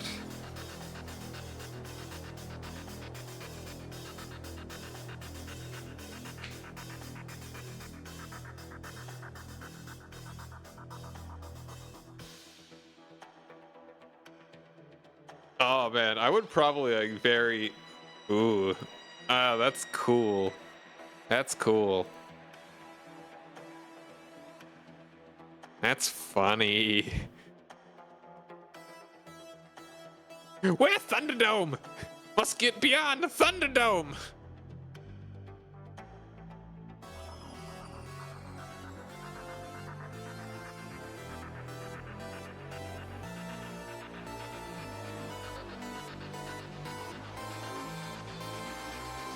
And for the record, I don't want to sound weird, but it's like, I think I was saying in relation to the cards, I don't want a black one, like the black Magic the Gathering cards. Those are generally evil people that have dark magic, and it's all about decay and destruction, like necromancy stuff. Gotta kill, no more talk, we kill! Part of the issue with that is that I would want them to, I want it to be like a one-to-one, like, all right, here are the guys from,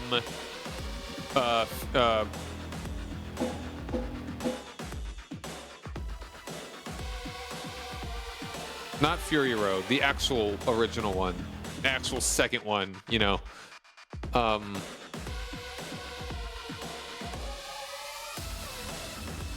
Road Warrior, yeah. No, I just blank on words.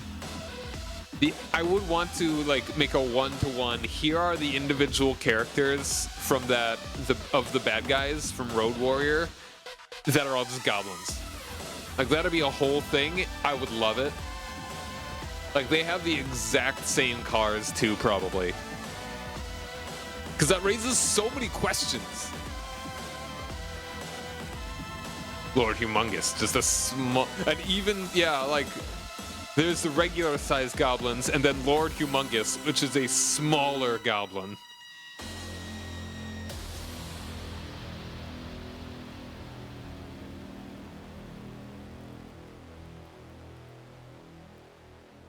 Oh, well, yeah. That's,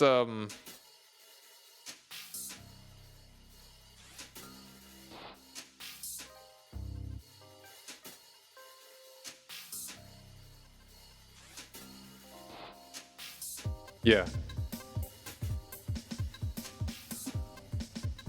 Actually, there were a lot of dudes in Road Warrior, weren't there? Like, there were probably too many to actually like one-to-one. Here are all of them.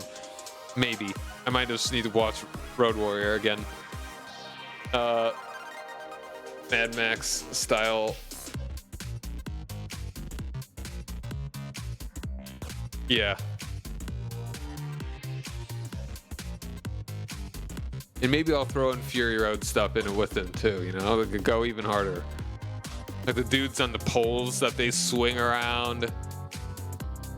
Getting high on chrome.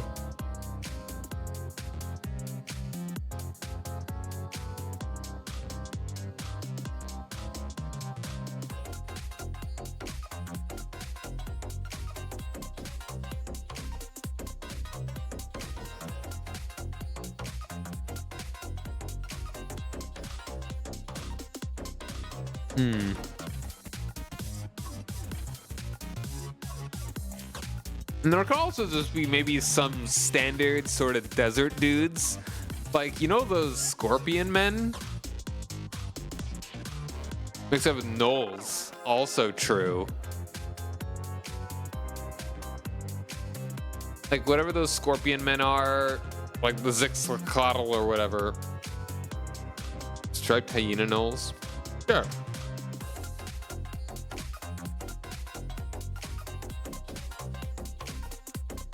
I mean, gnolls are already kind of hyenas, so we'll just say gnolls. Why not? Yeah, Tlinkali. Though those dudes are really dangerous for like a level 5 party, I think. I'll put it down anyway. We got a lot of them here. Is that an apostrophe? Tlinkali. Once again, I might make like a higher tier. Like this is just like a level 3 encounter list. Also, fun items. Maybe a magic weapon, a sword. Very inconspicuous. A very conspicuous sort of weapon would be kind of cool. Oh, wait, they're only CR4? Okay, maybe that wouldn't be too bad.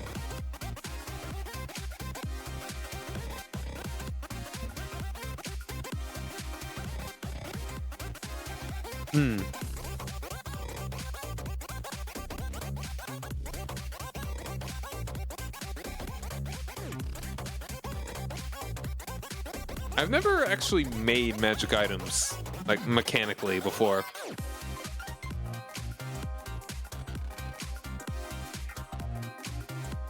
Okay, here. How about a ring of invisibility?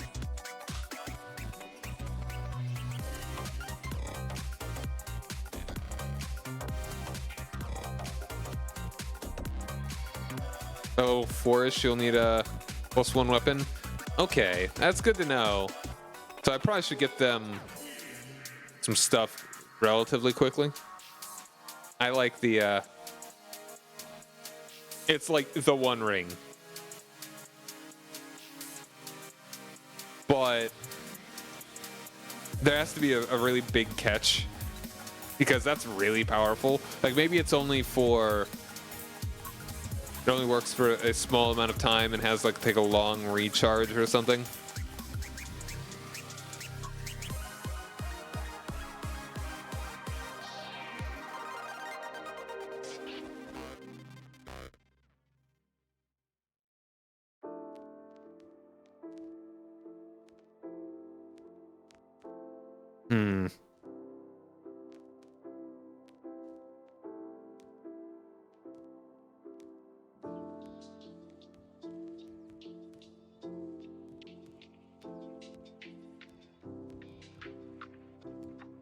What about other crashed ships? Like, what kind of cool spelljammers could they run into? Those are how powerful we want the weapons to be. Not very. Not terribly. Like, if they just find another kind of crashed ship, that could be neat. but also it would be an issue of actually, like, would their Spelljammer be working? Would their ship be working? If either of those are the case, that is already at their destination. At least partly. Actually, one thing that I think I want their... I don't know if I want to give them a really cool ship or not. Like, maybe I should have them start off with just like a really like a pretty crappy one, and I want them to upgrade the kinds of ships they have over time. But I'm thinking what I want them to actually be led to will be, it's like, okay, the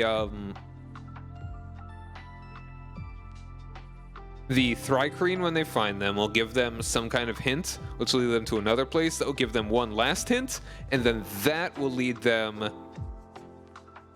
to, like, a dilapidated, like, sky dock, you know? Like, a place where a bunch of Spelljammers would have been moored. +1, but interesting weapons are fun. Like a sword of polished bone or throwing dagger. Ooh. I know my friend Chris, who's gonna be playing this. He plays D&D, or plays CK3 with me. He plays multiplayer. I think he would love a returning dagger. The thing is, he's playing a druid. If he was a rogue, absolutely. Because I remember, like a decade ago, I think he wanted to make some. This is probably in 4th edition, so I don't think this would quite work. Like this, he wanted some kind of like returning dagger build for a rogue or something. Excuse me.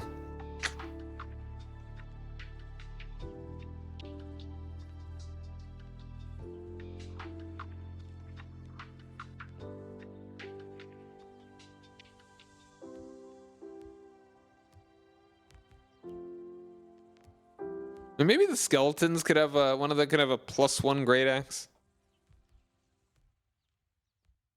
I could maybe just sprinkle magic weapons around. +1 swing that bounces between targets. Oh, that's good.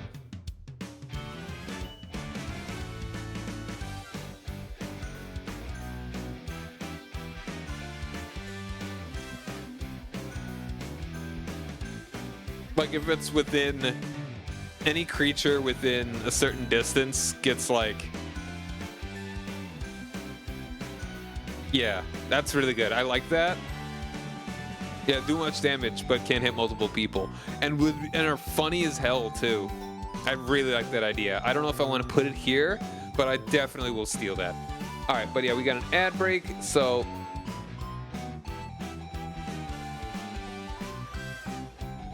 get up and stretch. 3 minutes. Be back shortly. Wait, why did I pause the music? I don't need to pause the music.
All right, we're back. I don't remember getting this song. This one slaps.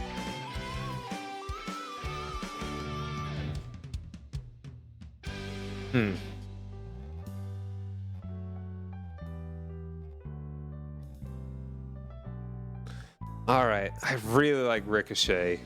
The Ricochet sling. That sounds like so much fun. I might put that one down.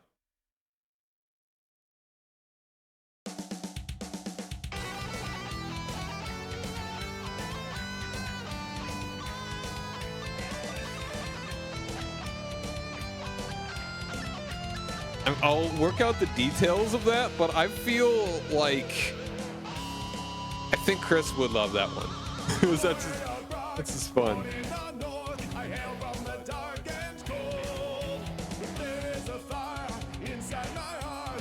Oh, the Golden Sun ones I'm not really into. I'm gonna I'm gonna skip this one.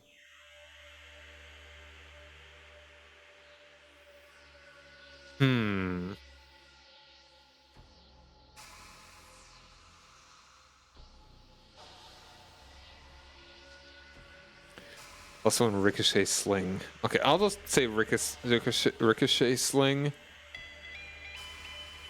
And I'll do the work on it sometime later.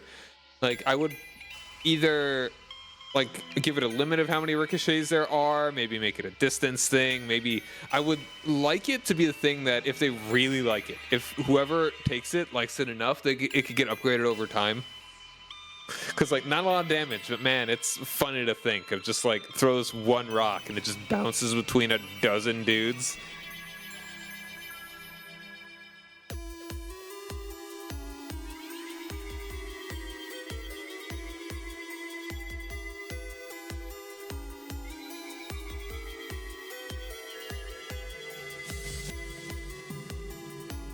Yeah, just fun things.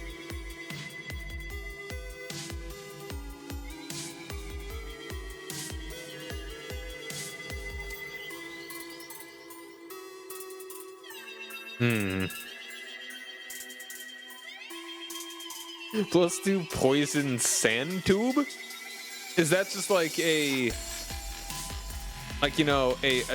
dart, like a blow dart, except it blows poisoned sand?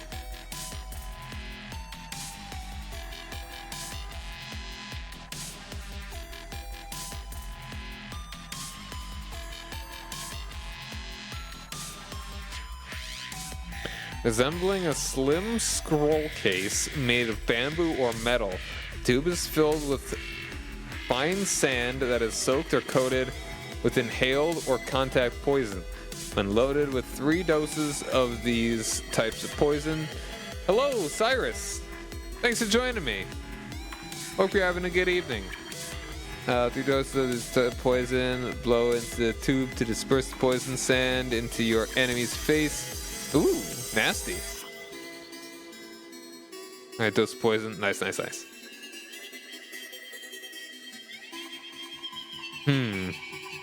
So right now, I'm coming up with weird encounters that they could have when traversing a desert environment in a world where basically all of the multiverse's crap shows up. Oh yeah, absolutely. Please suggest things. Ghost Centipede, putting it down. Weird things are really good here because it's like, this doesn't belong in this desert. Why is it here? Ghost Centipede is a good one. I need to sell Centipede. There we are. Oh, and one of its abilities, all right. What class are in the game? Right now we've got a, I think that's a ranger, a sorcerer, bard, fighter, and druid. So a little bit more towards the magic heavy end. 2.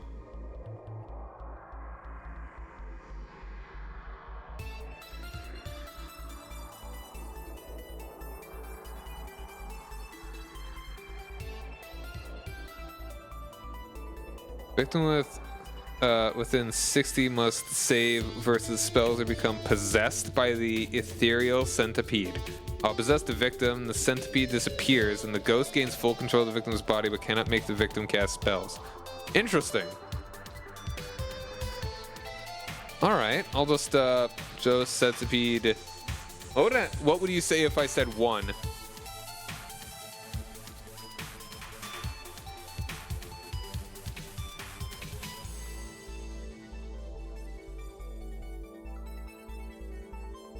No, you said 1 or 2, and if I had said 1, what would you have said?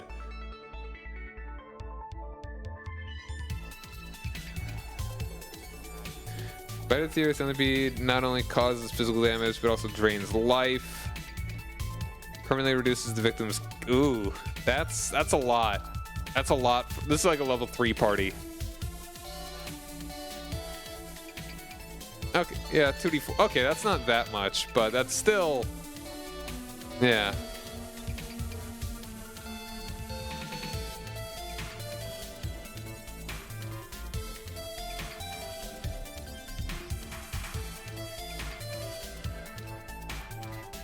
And this is not hard and fast right now. Just putting down ideas. Okay.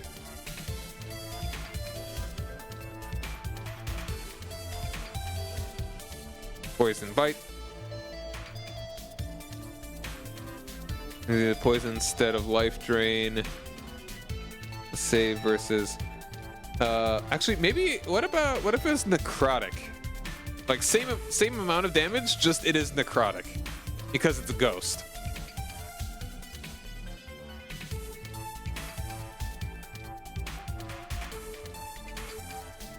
Dual Blade, how you doing? Thanks for joining me. So right now we're coming up with ideas, if you did not already hear. Ideas for encounters that could happen when the party is traversing a desert where basically all of the multiverse's crap may appear. Returning +1 javelin. So it's like you throw it and it basically attacks you back. Poison bite is not really an attack, more like a sickness. Okay. Sure.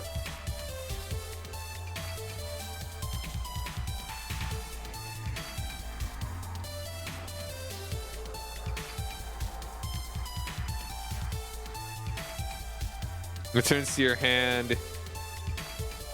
Yeah. Steal a pet from campaign play-in. All right. Yeah, it's a pretty good utility. A returning javelin. Javelins don't do much damage, but I mean, just the fact that you have an unlimited ranged weapon is nice. Thinking about the last session you had and couldn't sleep, so went looking for streams. All right. What kind of campaign you playing? All-seeing ethereal centipede must save versus spells or age 10 years and flee for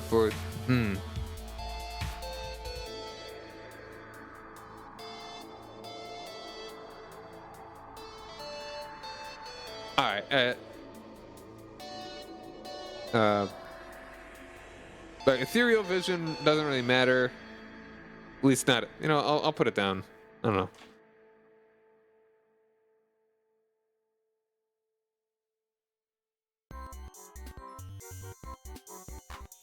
Animated pickaxe. Okay, that's interesting. Having dwarf things could be cool.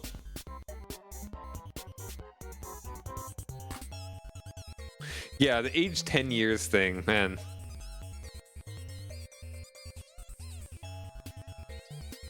Ooh. Yeah, in the last campaign that I played as, where I've really played as like one character more than anything. My dude was like 19 and got spooked by a ghost and lost 40 years in his life. So he went from being 19 to 59 in an instant. Kind of drove him insane. Made things interesting though. You drink fresh human blood every day at 6 p.m. specifically. And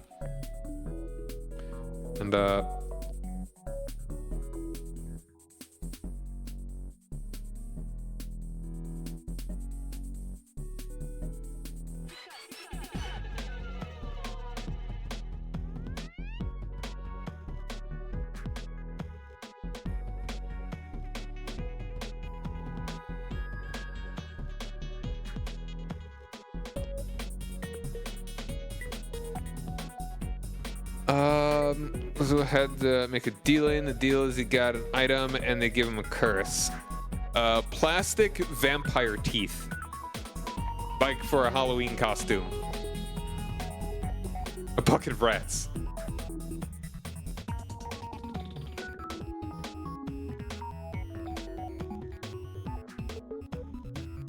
Rats make me crazy. They said I was crazy once. They put me in a room. A rubber room. A rubber room filled with buckets of rats. And rats make me crazy when in buckets. Gone on for a while. It's been a lot of fun. Last session essentially had a new NPC created in Alexander. It was a normal goose, but rolled a nat 20 to pick up a giant sword. I'm confused, but cool.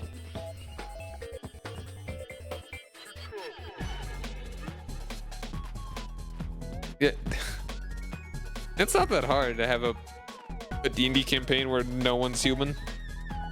Bunch of freaking weirdos.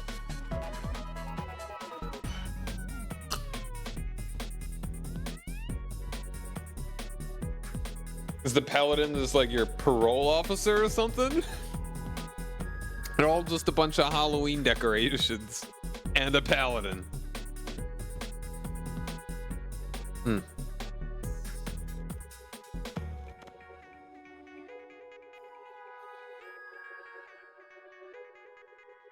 All right, what else? Paladin's just there chilling, yeah. Look. You guys are weird.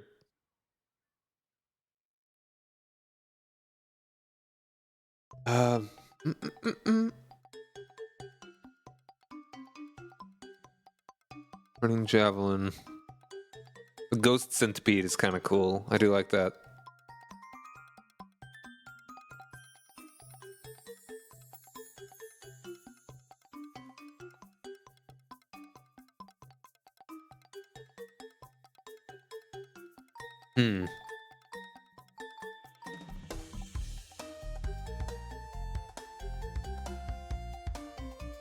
So yeah, by the way, anyone that is new, I'm Cy Ryan. I normally play retro or strategy games, but every once in a while I do like to do some D&D campaign prep on here. One of these days I would like to do a campaign that I was planning, but it's not actually this campaign that I'm doing here. This is going to be an in-person one, where another one I may stream one of these days. That campaign I think is actually really interesting. Because it takes place in a setting where kind of conventional sort of setting, but the thing is there are no elves on this world. And then what happens when one elf shows up? Basically a normal adventurer that eventually becomes the emperor of like a big world-spanning empire, and he rules for like 500 years, a golden age. But then what happens when he's about to die? And the way the Dampier got money is blood sacrifice anyone with blood for 500 gold. Wow, man. And paladins chill with that, yeah, totally. It's paladin just, yeah. That's a little busted. I would not give that for my party.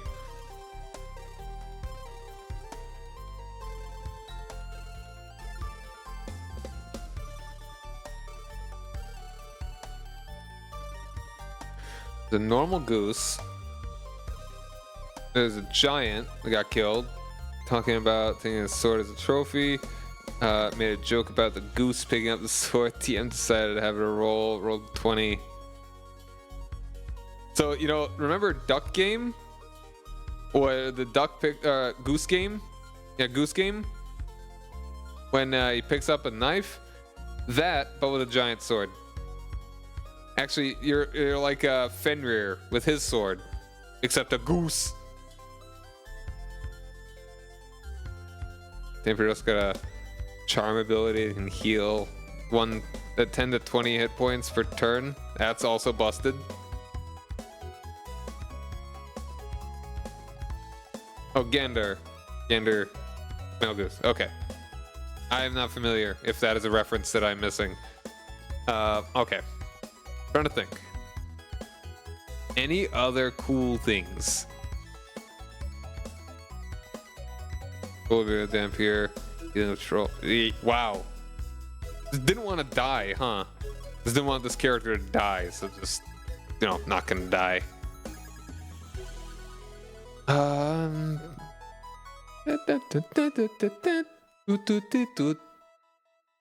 it's just a term. Oh, okay.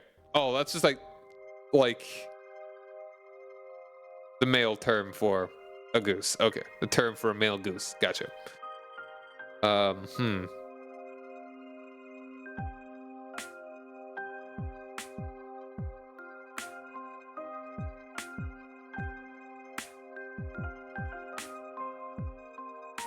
Oh. One debuffs, yeah. Man.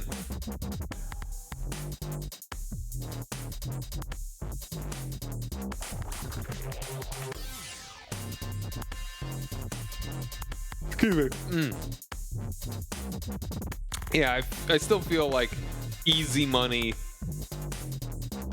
And what was that other one?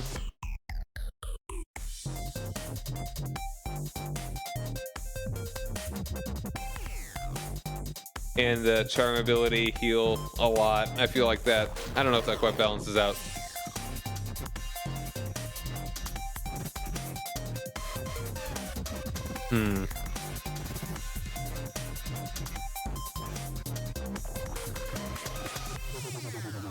Well, it's very kind of him.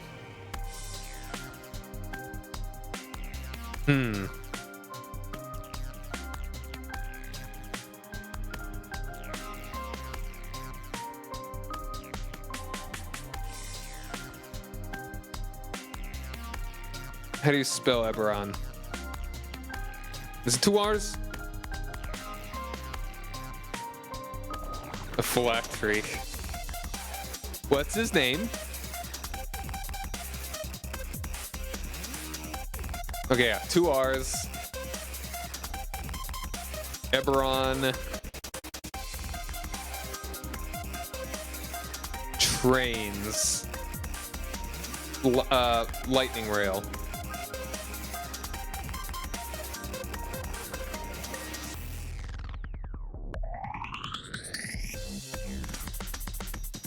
A whole freaking train. Arsenic and belladonna. Poisony. Oh, just become a lich,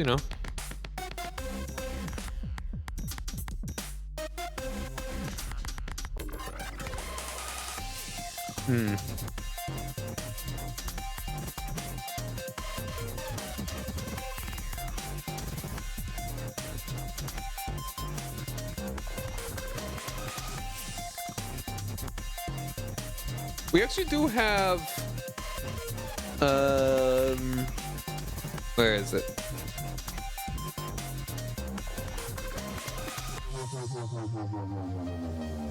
An ooze trapped in a giant glass vial. That's one we've got right now.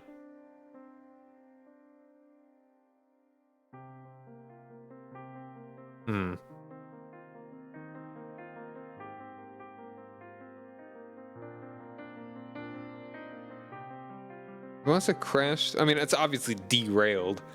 Well, I mean, I don't know. Maybe it's on a rail, but the rail doesn't lead nowhere. Okay, yeah. What's your idea? I'm curious. Dumb ideas is good here.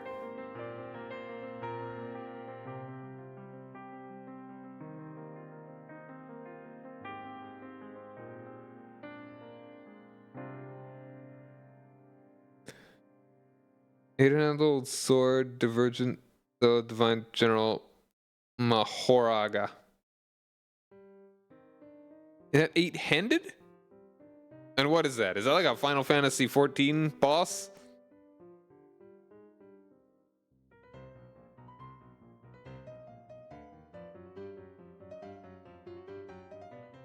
Lizard Riders. Something riding atop large lizards. Shikigami? Oh, Jujutsu Kaisen Shikigami.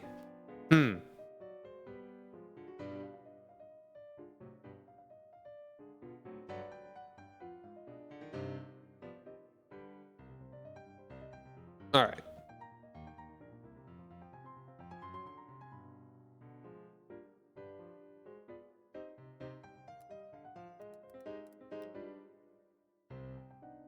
Oh, cool.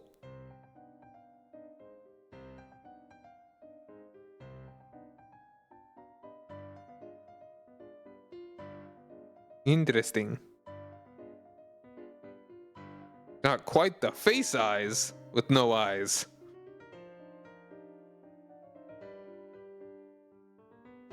Lizard Riders. Sure, I'll just put it down. Some kind of whatever.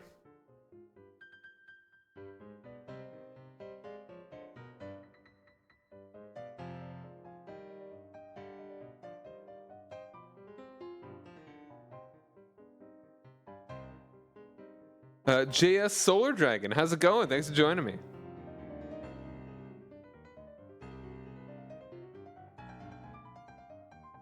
Ice Golem. That sounds cool.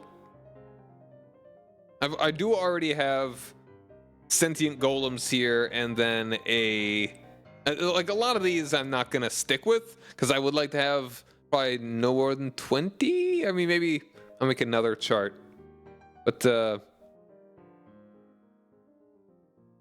yeah, I've asked too many questions.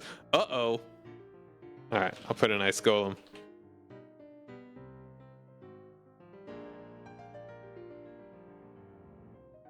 Yeah, throw in other things from your favorite D&D setting would be cool too.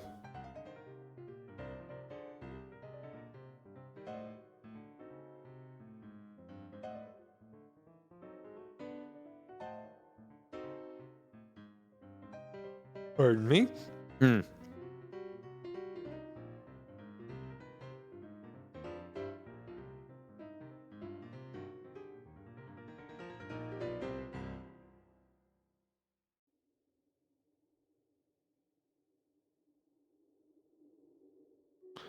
Oh, what about some kind of tree? Maybe a treant? Or a dryad? A desert dryad. Space circus in the desert? Yeah, the Witchlight thing. I think I mean, Witchlight hopping around. Yeah, it's just called the Witchlight Festival, right? Carnival?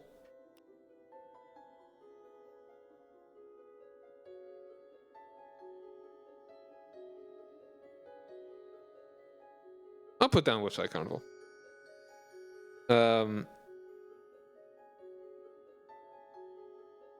Wait. Boss is a mime? So just a mime?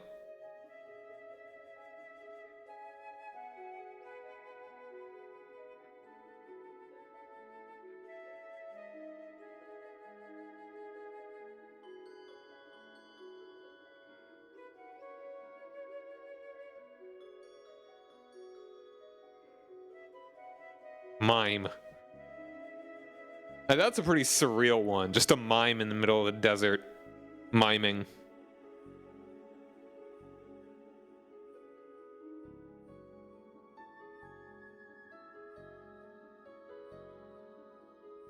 Mr. Mime.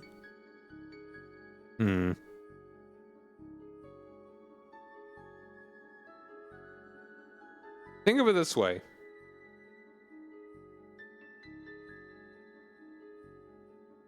Wobbuffet is just a Gen 3 Mr. Mime.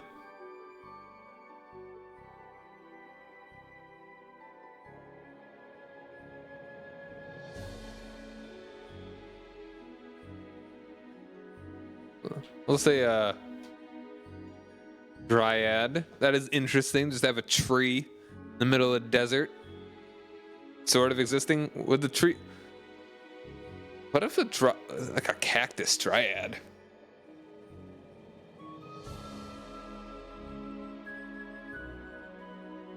So is that monkey? So he ate a devil fruit. Like a bite of gum gum.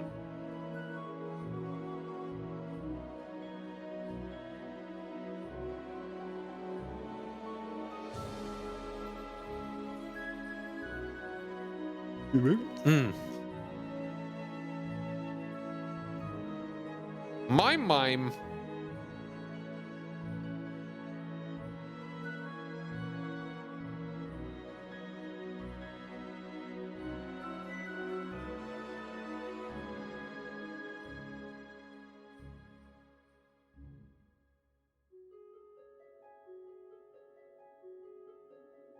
Hmm.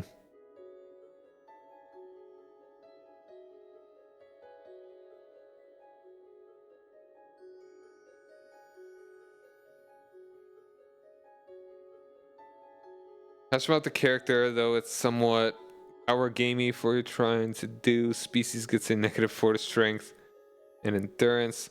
Character is not comfortable in his body. Also, cybernetics or roboticist, so he tends to completely replace his body, which gets rid of the species' main flaw, and also limb regeneration, but that's not important. Yeah. Yeah, wait, what? Hold on. Wobbuffet. Wobbuffet was Gen 2. Yeah, that's right. I was thinking because you get the baby form in Gen 3 for free. Traveler game system. Is that the one that's mostly about like wandering, like kind of wandering around, sort of? Like it's very adventure based, very not combat based. I might have seen a little bit of that before.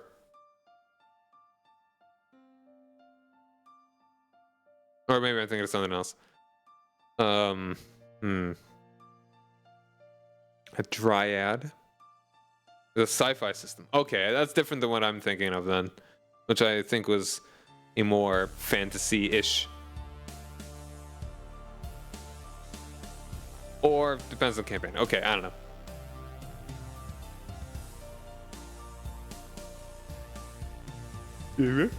Get a little yawny. It's already past 1 o'clock. Most less combat heavy.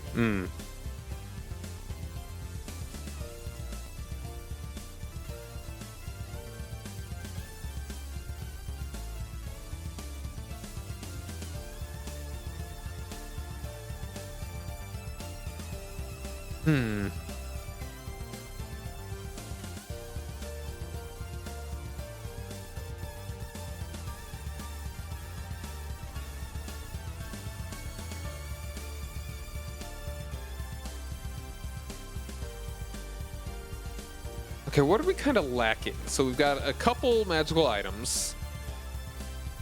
We got a couple encounters.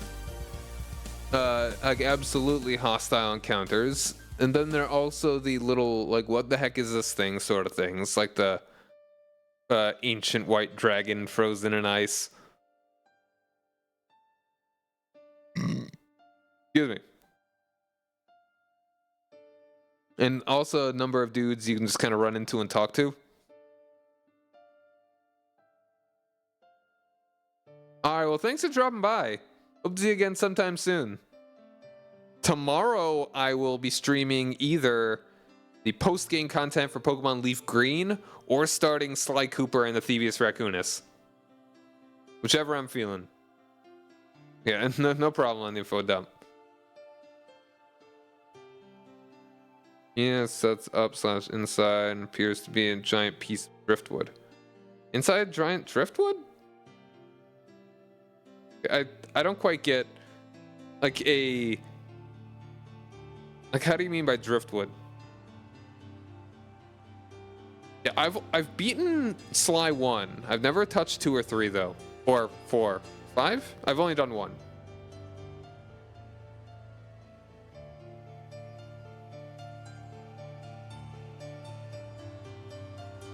Hmm.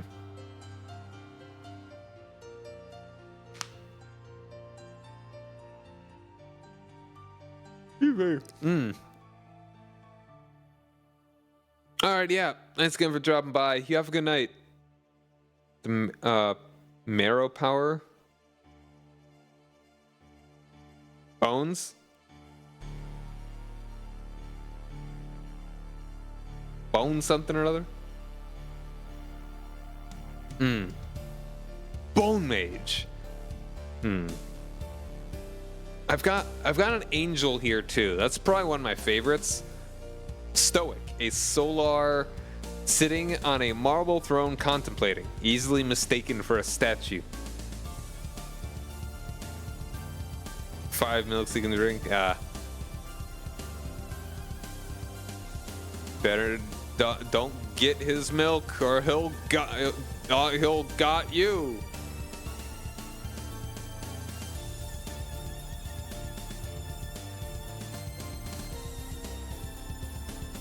Hmm.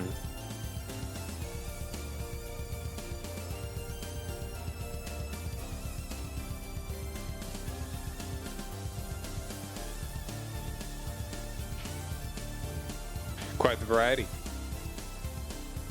Does he have like a bandolier of milks?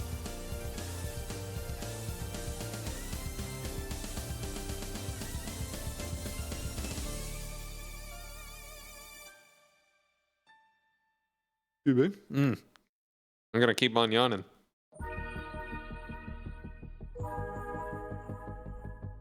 Keep it in his pocket. The bandolier is a good idea. A milkman.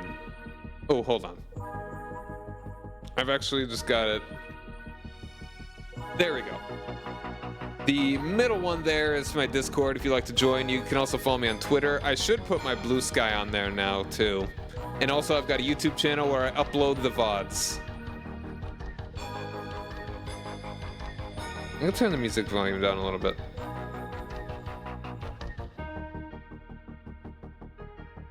Alright.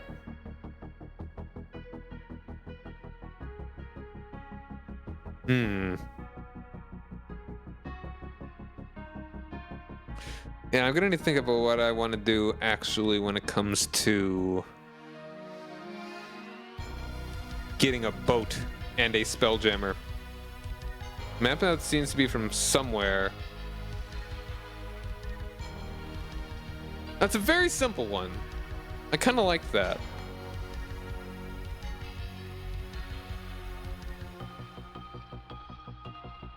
But none of these guys actually really.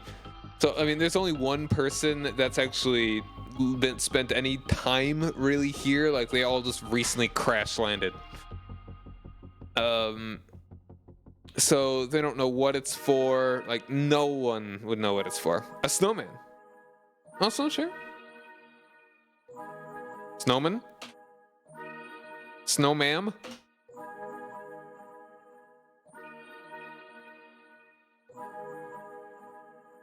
Frosty the Snowman.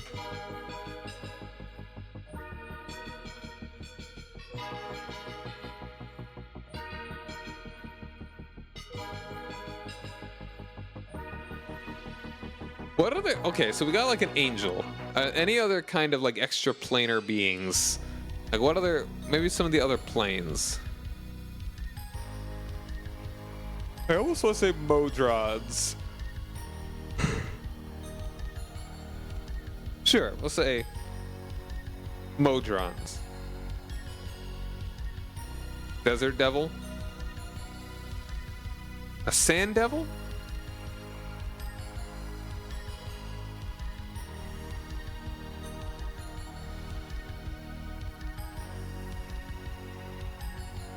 Ice Devil? Like, what would a desert devil be? Because I don't think that's any sort of stat blocks that are already existing. I would have to make that myself. What's the ice devil doing? That's the question. What's the ice devil doing here? That's more interesting than just like, hey, look over there, it's an ice devil. And also, ice devils are going to be really dangerous for a level 3 party. I think. It's randomly spawned there.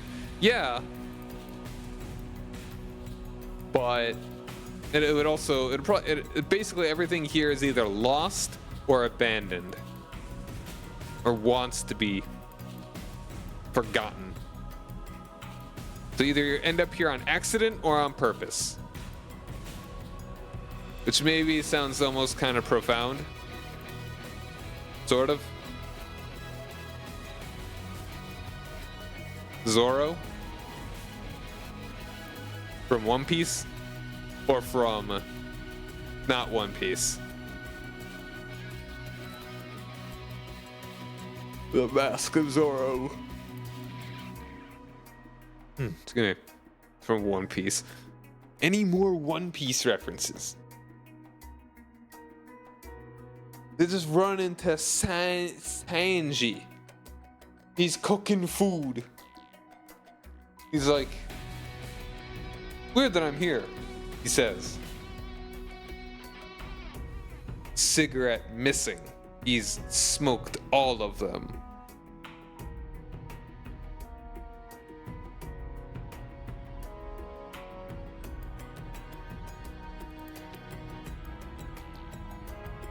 Yeah, excuse me.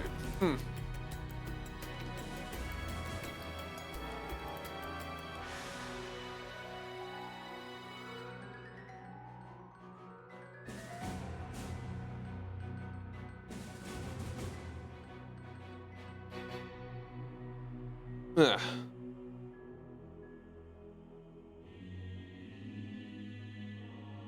Let me squeeze it.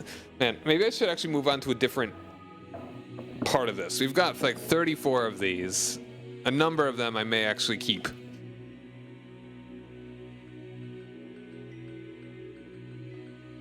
That's a big old list. So, the adventure, as I was saying, got the... So basically, an astral elf spelljammer is attacked by a Githyanki fleet and has a magical thing that banishes them. Does that make sense, even though how easily you can get lost? Okay, no, I think I actually remember that, yeah. That is funny, but a little too on the nose.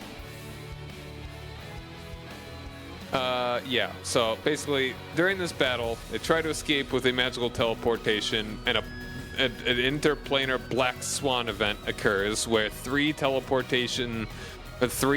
teleportation spells go off the exact same moment, and they basically all just throw all of that into point zero, which is basically like the middle point of the multiverse. It's better to have a lot of ideas cut down rather than no ideas in this swing. Yeah. Alright, I mean, if you want to post it in the Discord, I could take a look at it later. And so now they need to find a way out of here. The most obvious way for them, and really the only way that I kind of want them to, would be through a, with the Spelljammer ship. It'll probably be like a crappy bucket that eventually they'll... Or should I...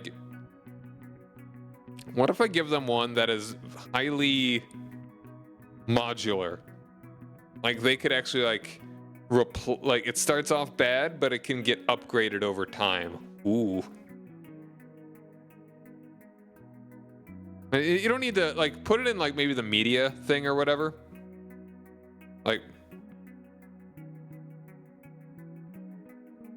Like pictures or something. Like, hold on, let's take a look.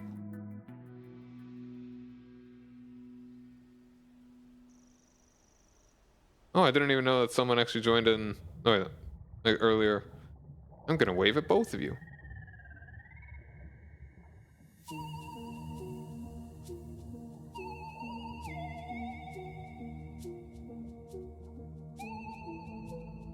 I mean, if it's from an anime, you could probably just put it in the anime chat, but also media. Oh, okay. He is a milkman. No, it's fine. That's fine. This milk is delicious. Special delivery.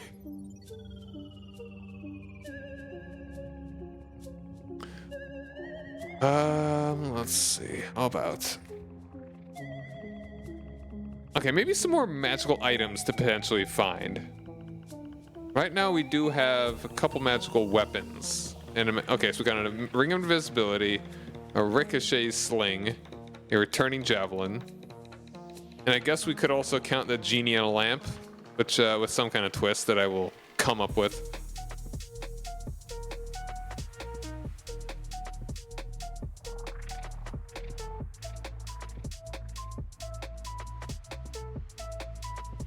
Excuse me.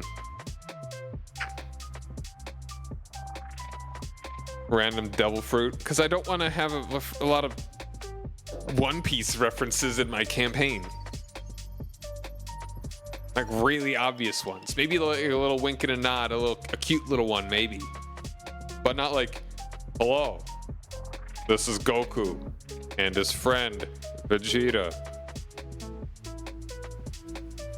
If I want to make a One Piece RPG, I'd make a One Piece RPG, but I'm doing a D&D. One Piece campaign. But you know.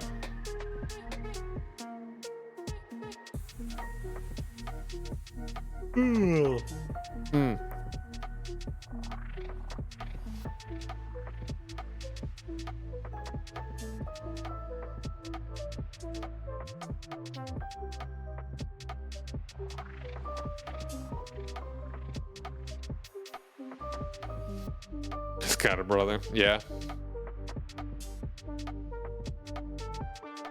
Jefferson. Slightly haunted item. Yeah, that's also good. Like a little curse. Cheeky little curse. You eat sand whenever you see it.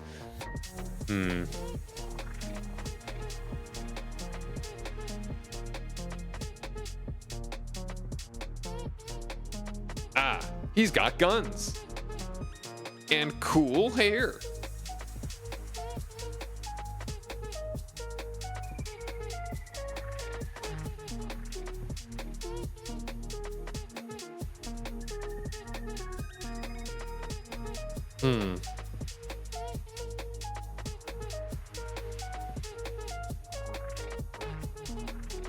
Any weird cursed items.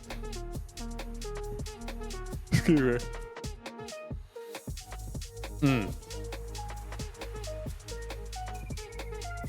Thomas Hefferson.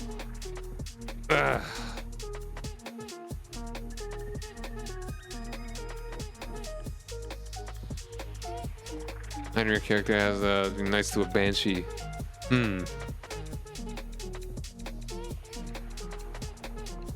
What about like maybe something that is just like minorly annoying, and it's the kind of thing that someone absolutely just threw through a portal and was like, "Where do you send it?"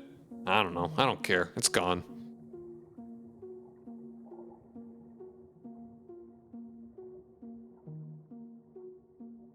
Ooh, how about? Here's another interesting one.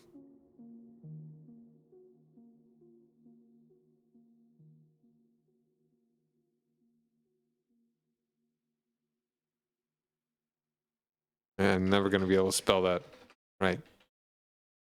All right, then. So here's a thought. Spheres of annihilation that have been dropped off here, kind of like, just to get rid of them.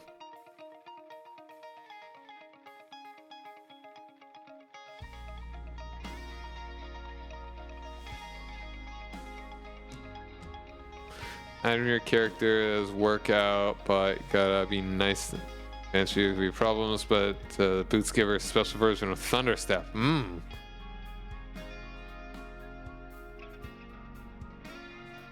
A sphere of annihilation dumping place.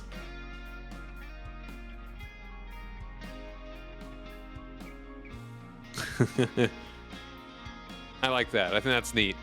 But also very dangerous if someone wants to stick their head in one.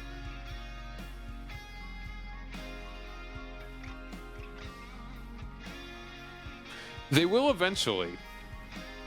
Like, the whole point of this mission, this adventure, is to get off this world and back to known space.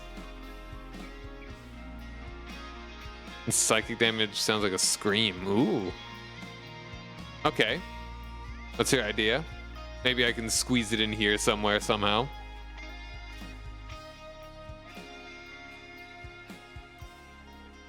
The Dark Dragon Balls. What about Naruto? What if Naruto was in here? You can be like, believe it. I'm Naruto. From Naruto. Believe it. And Baruto.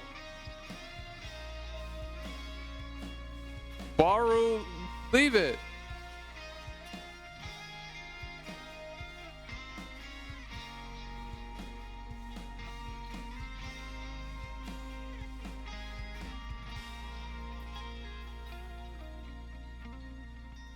Rasengan. Yeah,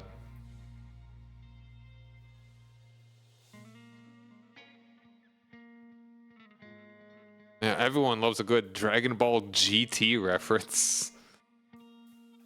Ghostly Sand Pirates have stolen an important ship part. Well, I mean, the sand probably doesn't really quite fit here. I mean, it fits too well here.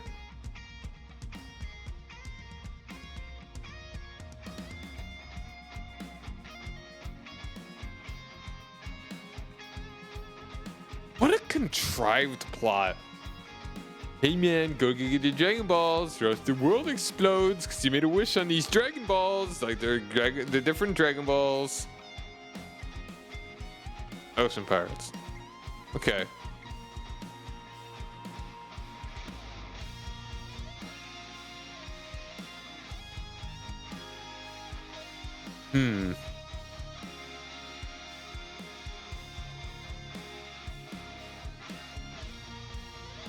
Yeah. But the thing is that there's no real civilization on this world. Other than maybe a bunch of weirdos that kind of just happened to be here. Happened upon it. Or it was happened upon them.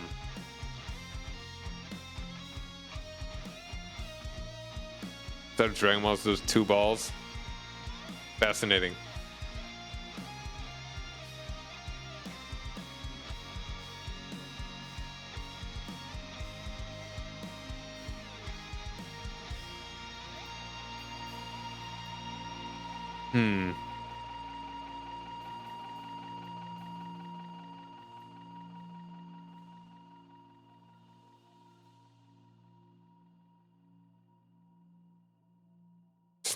Okay. You spoiled it.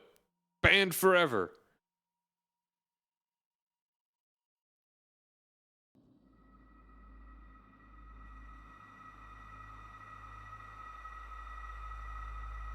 Stolen ship parts.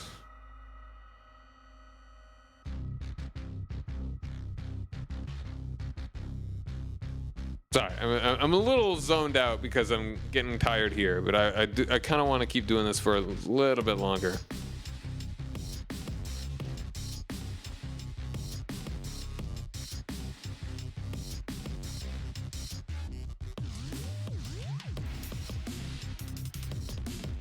Could have the ruins of a statue. Here lies Ozymandias. Or something. I forget exactly how the poem goes. Ah.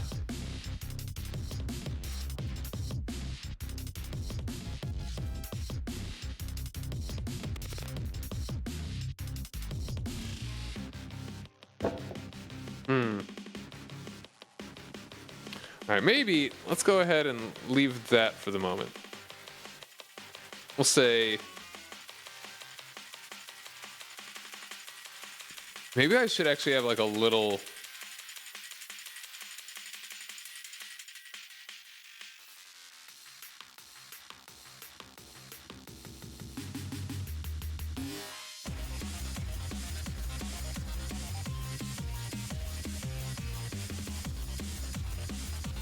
I could also just say,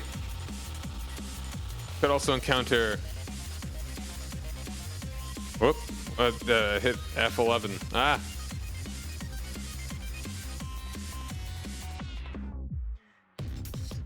Different. Thrycreen tribe. Or different hostile Thrycreen tribe.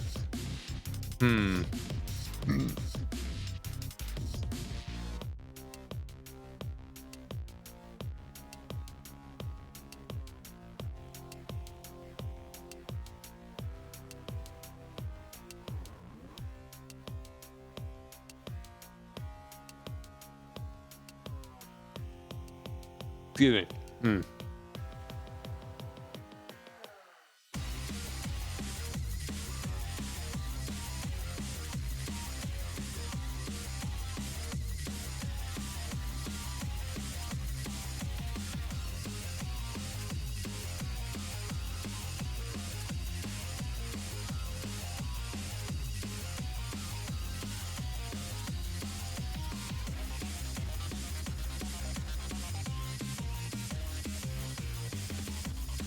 Scientific community got 3 pets.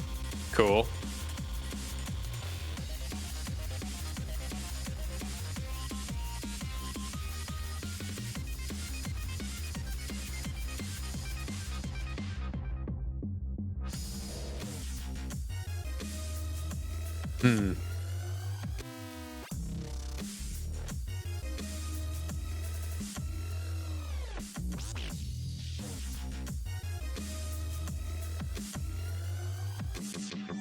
A 6-foot tall clay golem, a ghost centipede, and a clear hound.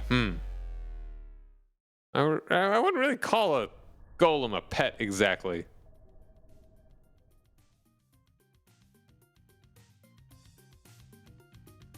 Dun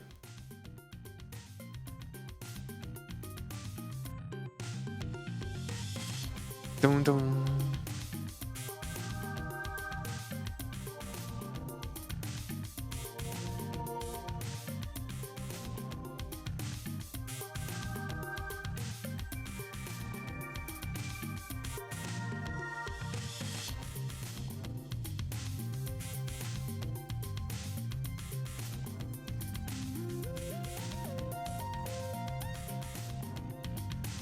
What should they do?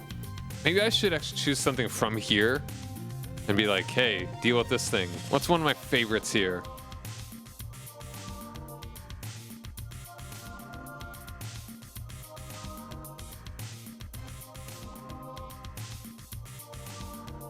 Colin's a pacifist.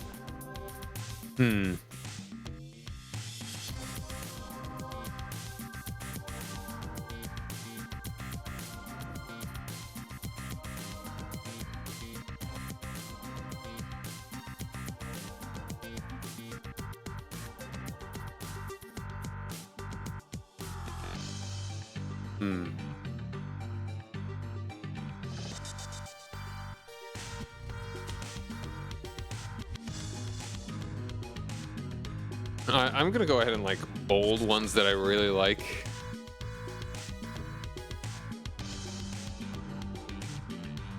You know, hold on. I'm gonna maybe just the number.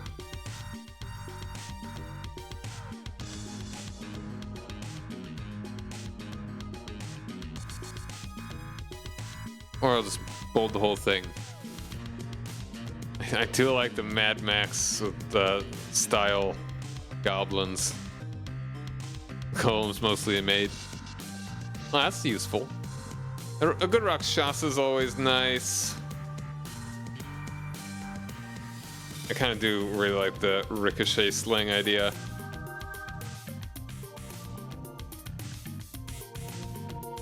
Sweeps and cleans the floor.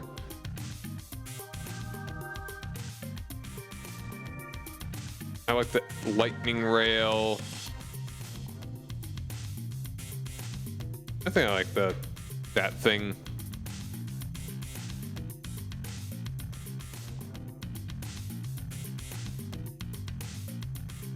This could be another interesting one. Upside down wizard's tower.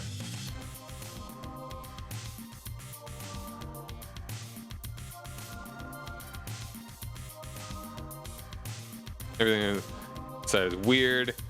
Gravity is inverted.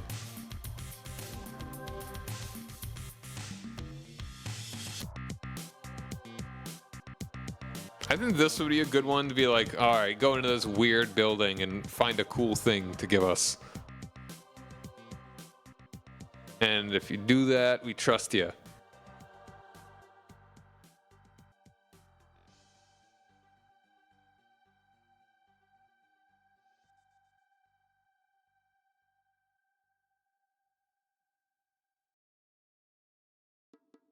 Also, I really like this one too.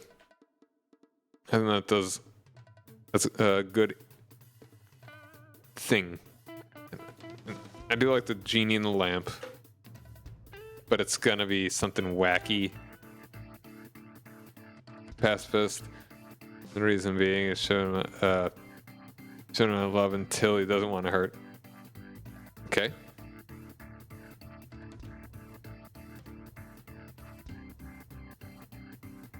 I kind of like the zombies in the strange outfits.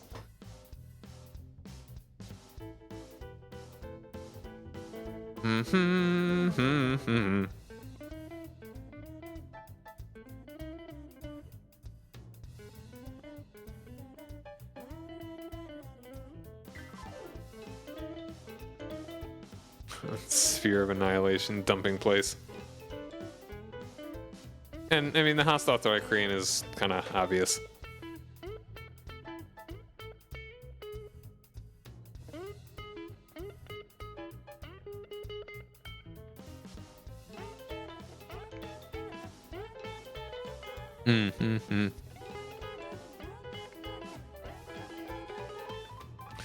The Kenku's cool too. I like the Kenku.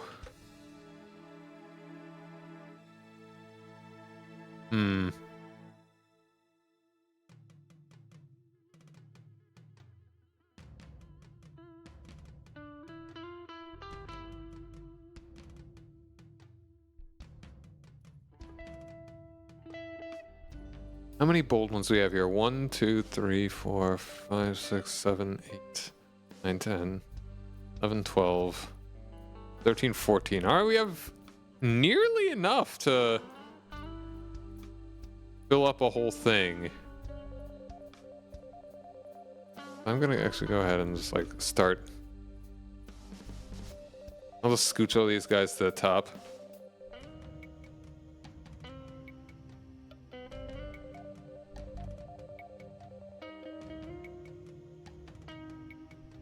And to see kind of what I'm lacking.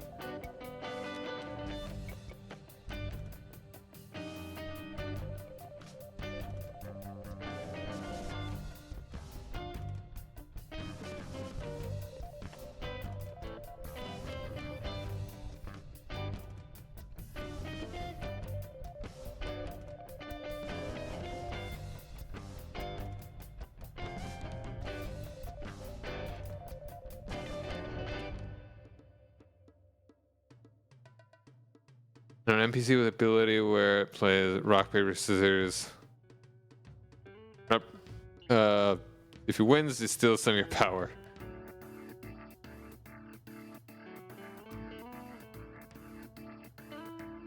I like the idea of there being a world out there that has same clothes as like 20th, the 21st century Earth.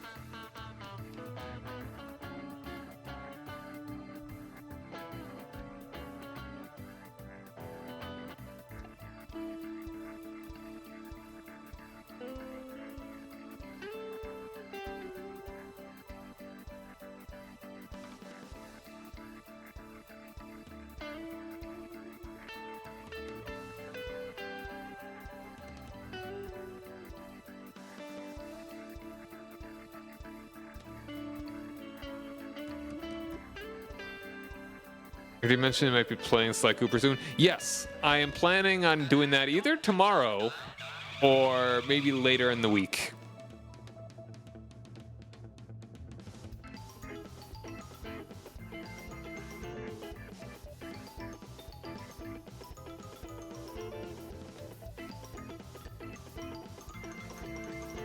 It will be soon. I played all the games. Cool, cool. I've only played the first.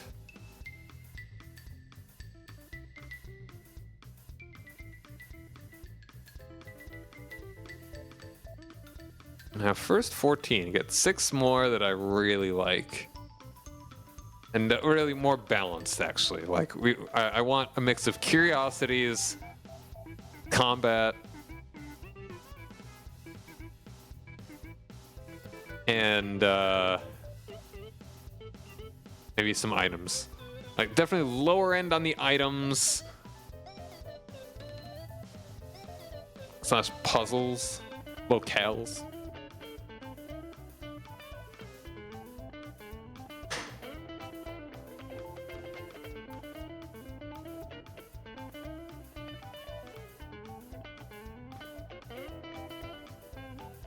Alright. Being in early years, I'm surprised that I never tried to get Sly 2. Because I really liked the first one. Like back in the day. Yeah, I don't know why I never asked for the sequel. Like I must have been... I'm just gonna go ahead and, yeah.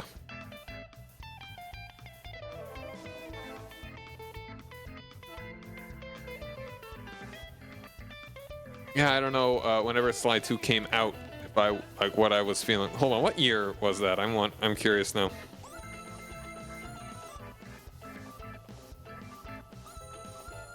Sly 2, that was 2004, wow. That late, that early. I was thinking it was gonna be a lot later. Sly 2's your favorite? Very cool. I feel like most people will say either 2 or 3.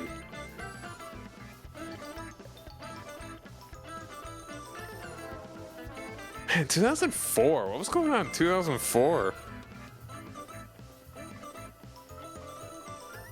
Was I playing a lot of Fable around then?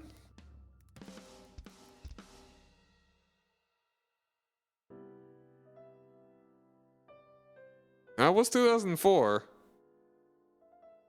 September 2004. Yeah, actually, same month. Same day. Fable came out September 14th, 2004. And exact same day as Sly 2. Wow. Maybe that was it. I really liked Fable as well. I'm going to stream that one of these days too.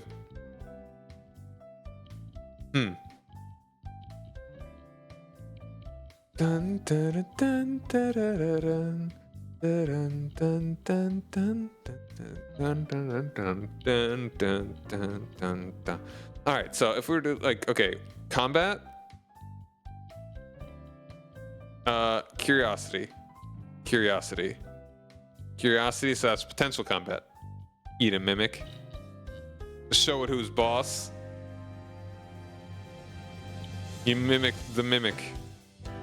All right, and this is curiosity / items. Curiosity / items. Combat. You don't want that to be combat, so I was gonna call it a curiosity. Combat. Item. Curiosity. Combat. So I didn't actually count any of those. I just kind of said them out loud. So, I would want maybe a mix. Maybe I should be more like, all right. Maybe I should make a chart for curiosities and another for combat.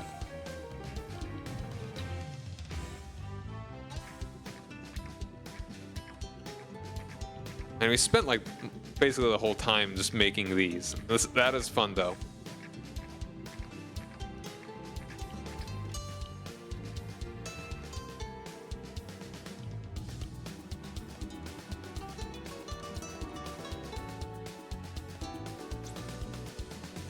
How do you spell ingratiate? Ingratiate. Okay. Ingratiate.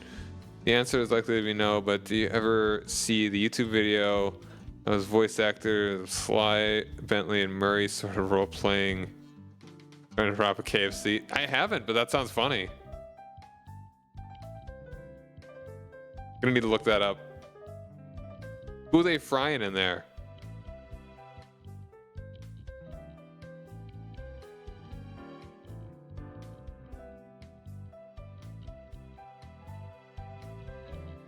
Hmm.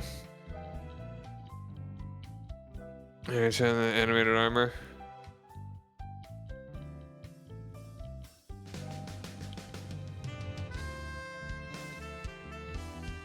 Yeah, I need to watch Dungeon Meshi.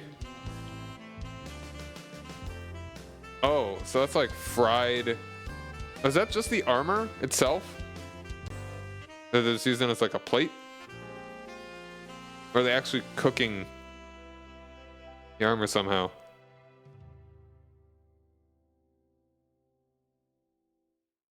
That is the armor. Weird. Huh.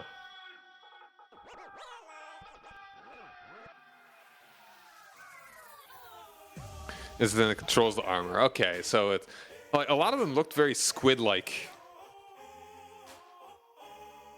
Like it looked like they just had like calamari that they cooked up and put in the armor.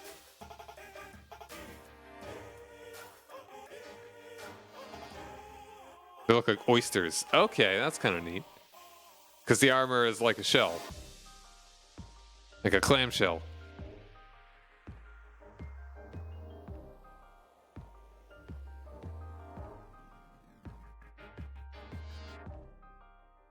Hmm.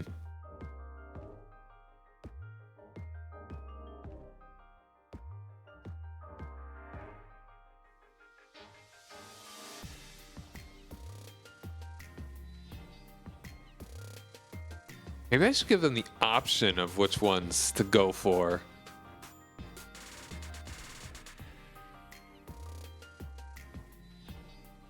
That'd be kind of cool. It's like, hey, go explore this tower, or go kill these guys, or something like that. That'd be kind of cool. Uncooked armor. Oh, huh. Weird. It's so cute.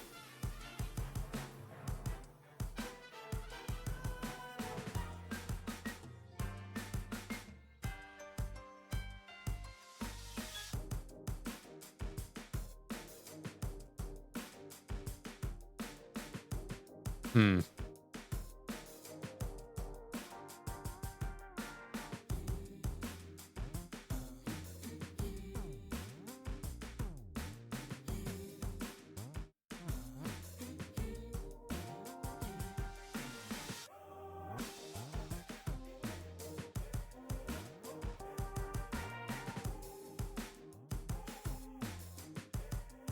All right, any last thoughts? I think I will be wrapping this up in just a few minutes now. Mandrake and basilisk omelet. Mmm. Mmm.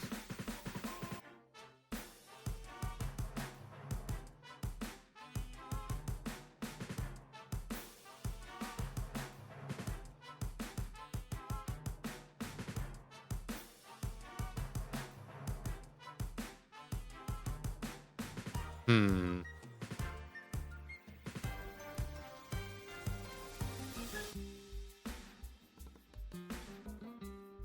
What a doorway that leads to the back rooms. Hey there, PCM. How you doing? Thanks for joining me.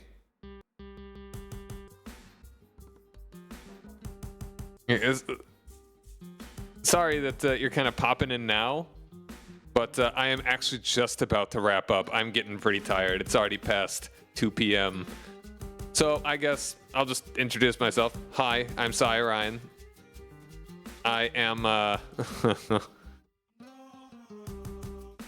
will be every once in a while I do some D&D prep, D&D campaign prep, but mostly I stream retro and strategy games. So I mean, if any of that's interesting you, consider following the channel. If not, I don't blame you if you're not interested in since I'm just about to end.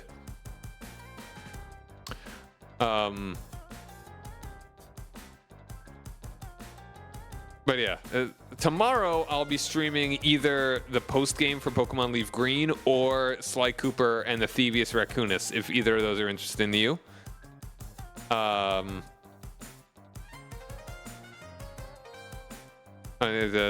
Any probably thoughts on that? People should have a good night. Yeah. So yeah, don't forget to follow the channel to see more of whatever. You know, and I mean, a lot of people showed up for this, so maybe I'll make it more of a goal to do this more often. Maybe like a weekly thing. Maybe a short one every once in a while. We'll see. But yeah, thanks for hanging out, everybody. Tomorrow will be other stuff. It's about to be an ad playing, so that's kind of why I'm ending right now. But yeah, hold on. Let's raid somebody. There's going to be an ad. Let's see if we can find somebody to raid real quick. There's going to be an ad and then it's going to go. So bye. In the meantime, and don't go anywhere, anybody.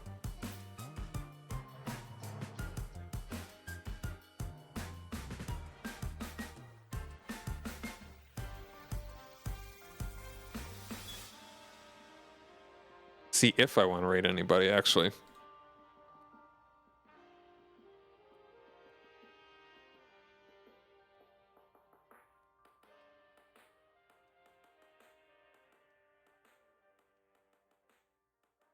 You know what?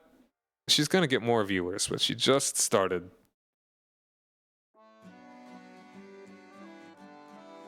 She's doing speedruns of Castlevania.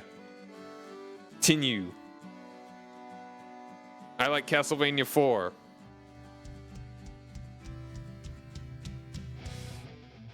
So that's cool with me. Wait. We're only, you know what? Hold on. I don't like doing raids if I have less than 5 people. Which is kind of weird because it's like it's still saying that I have 6 people.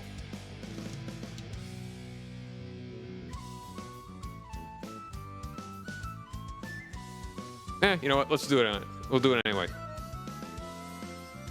Have a good night, everybody. Bye.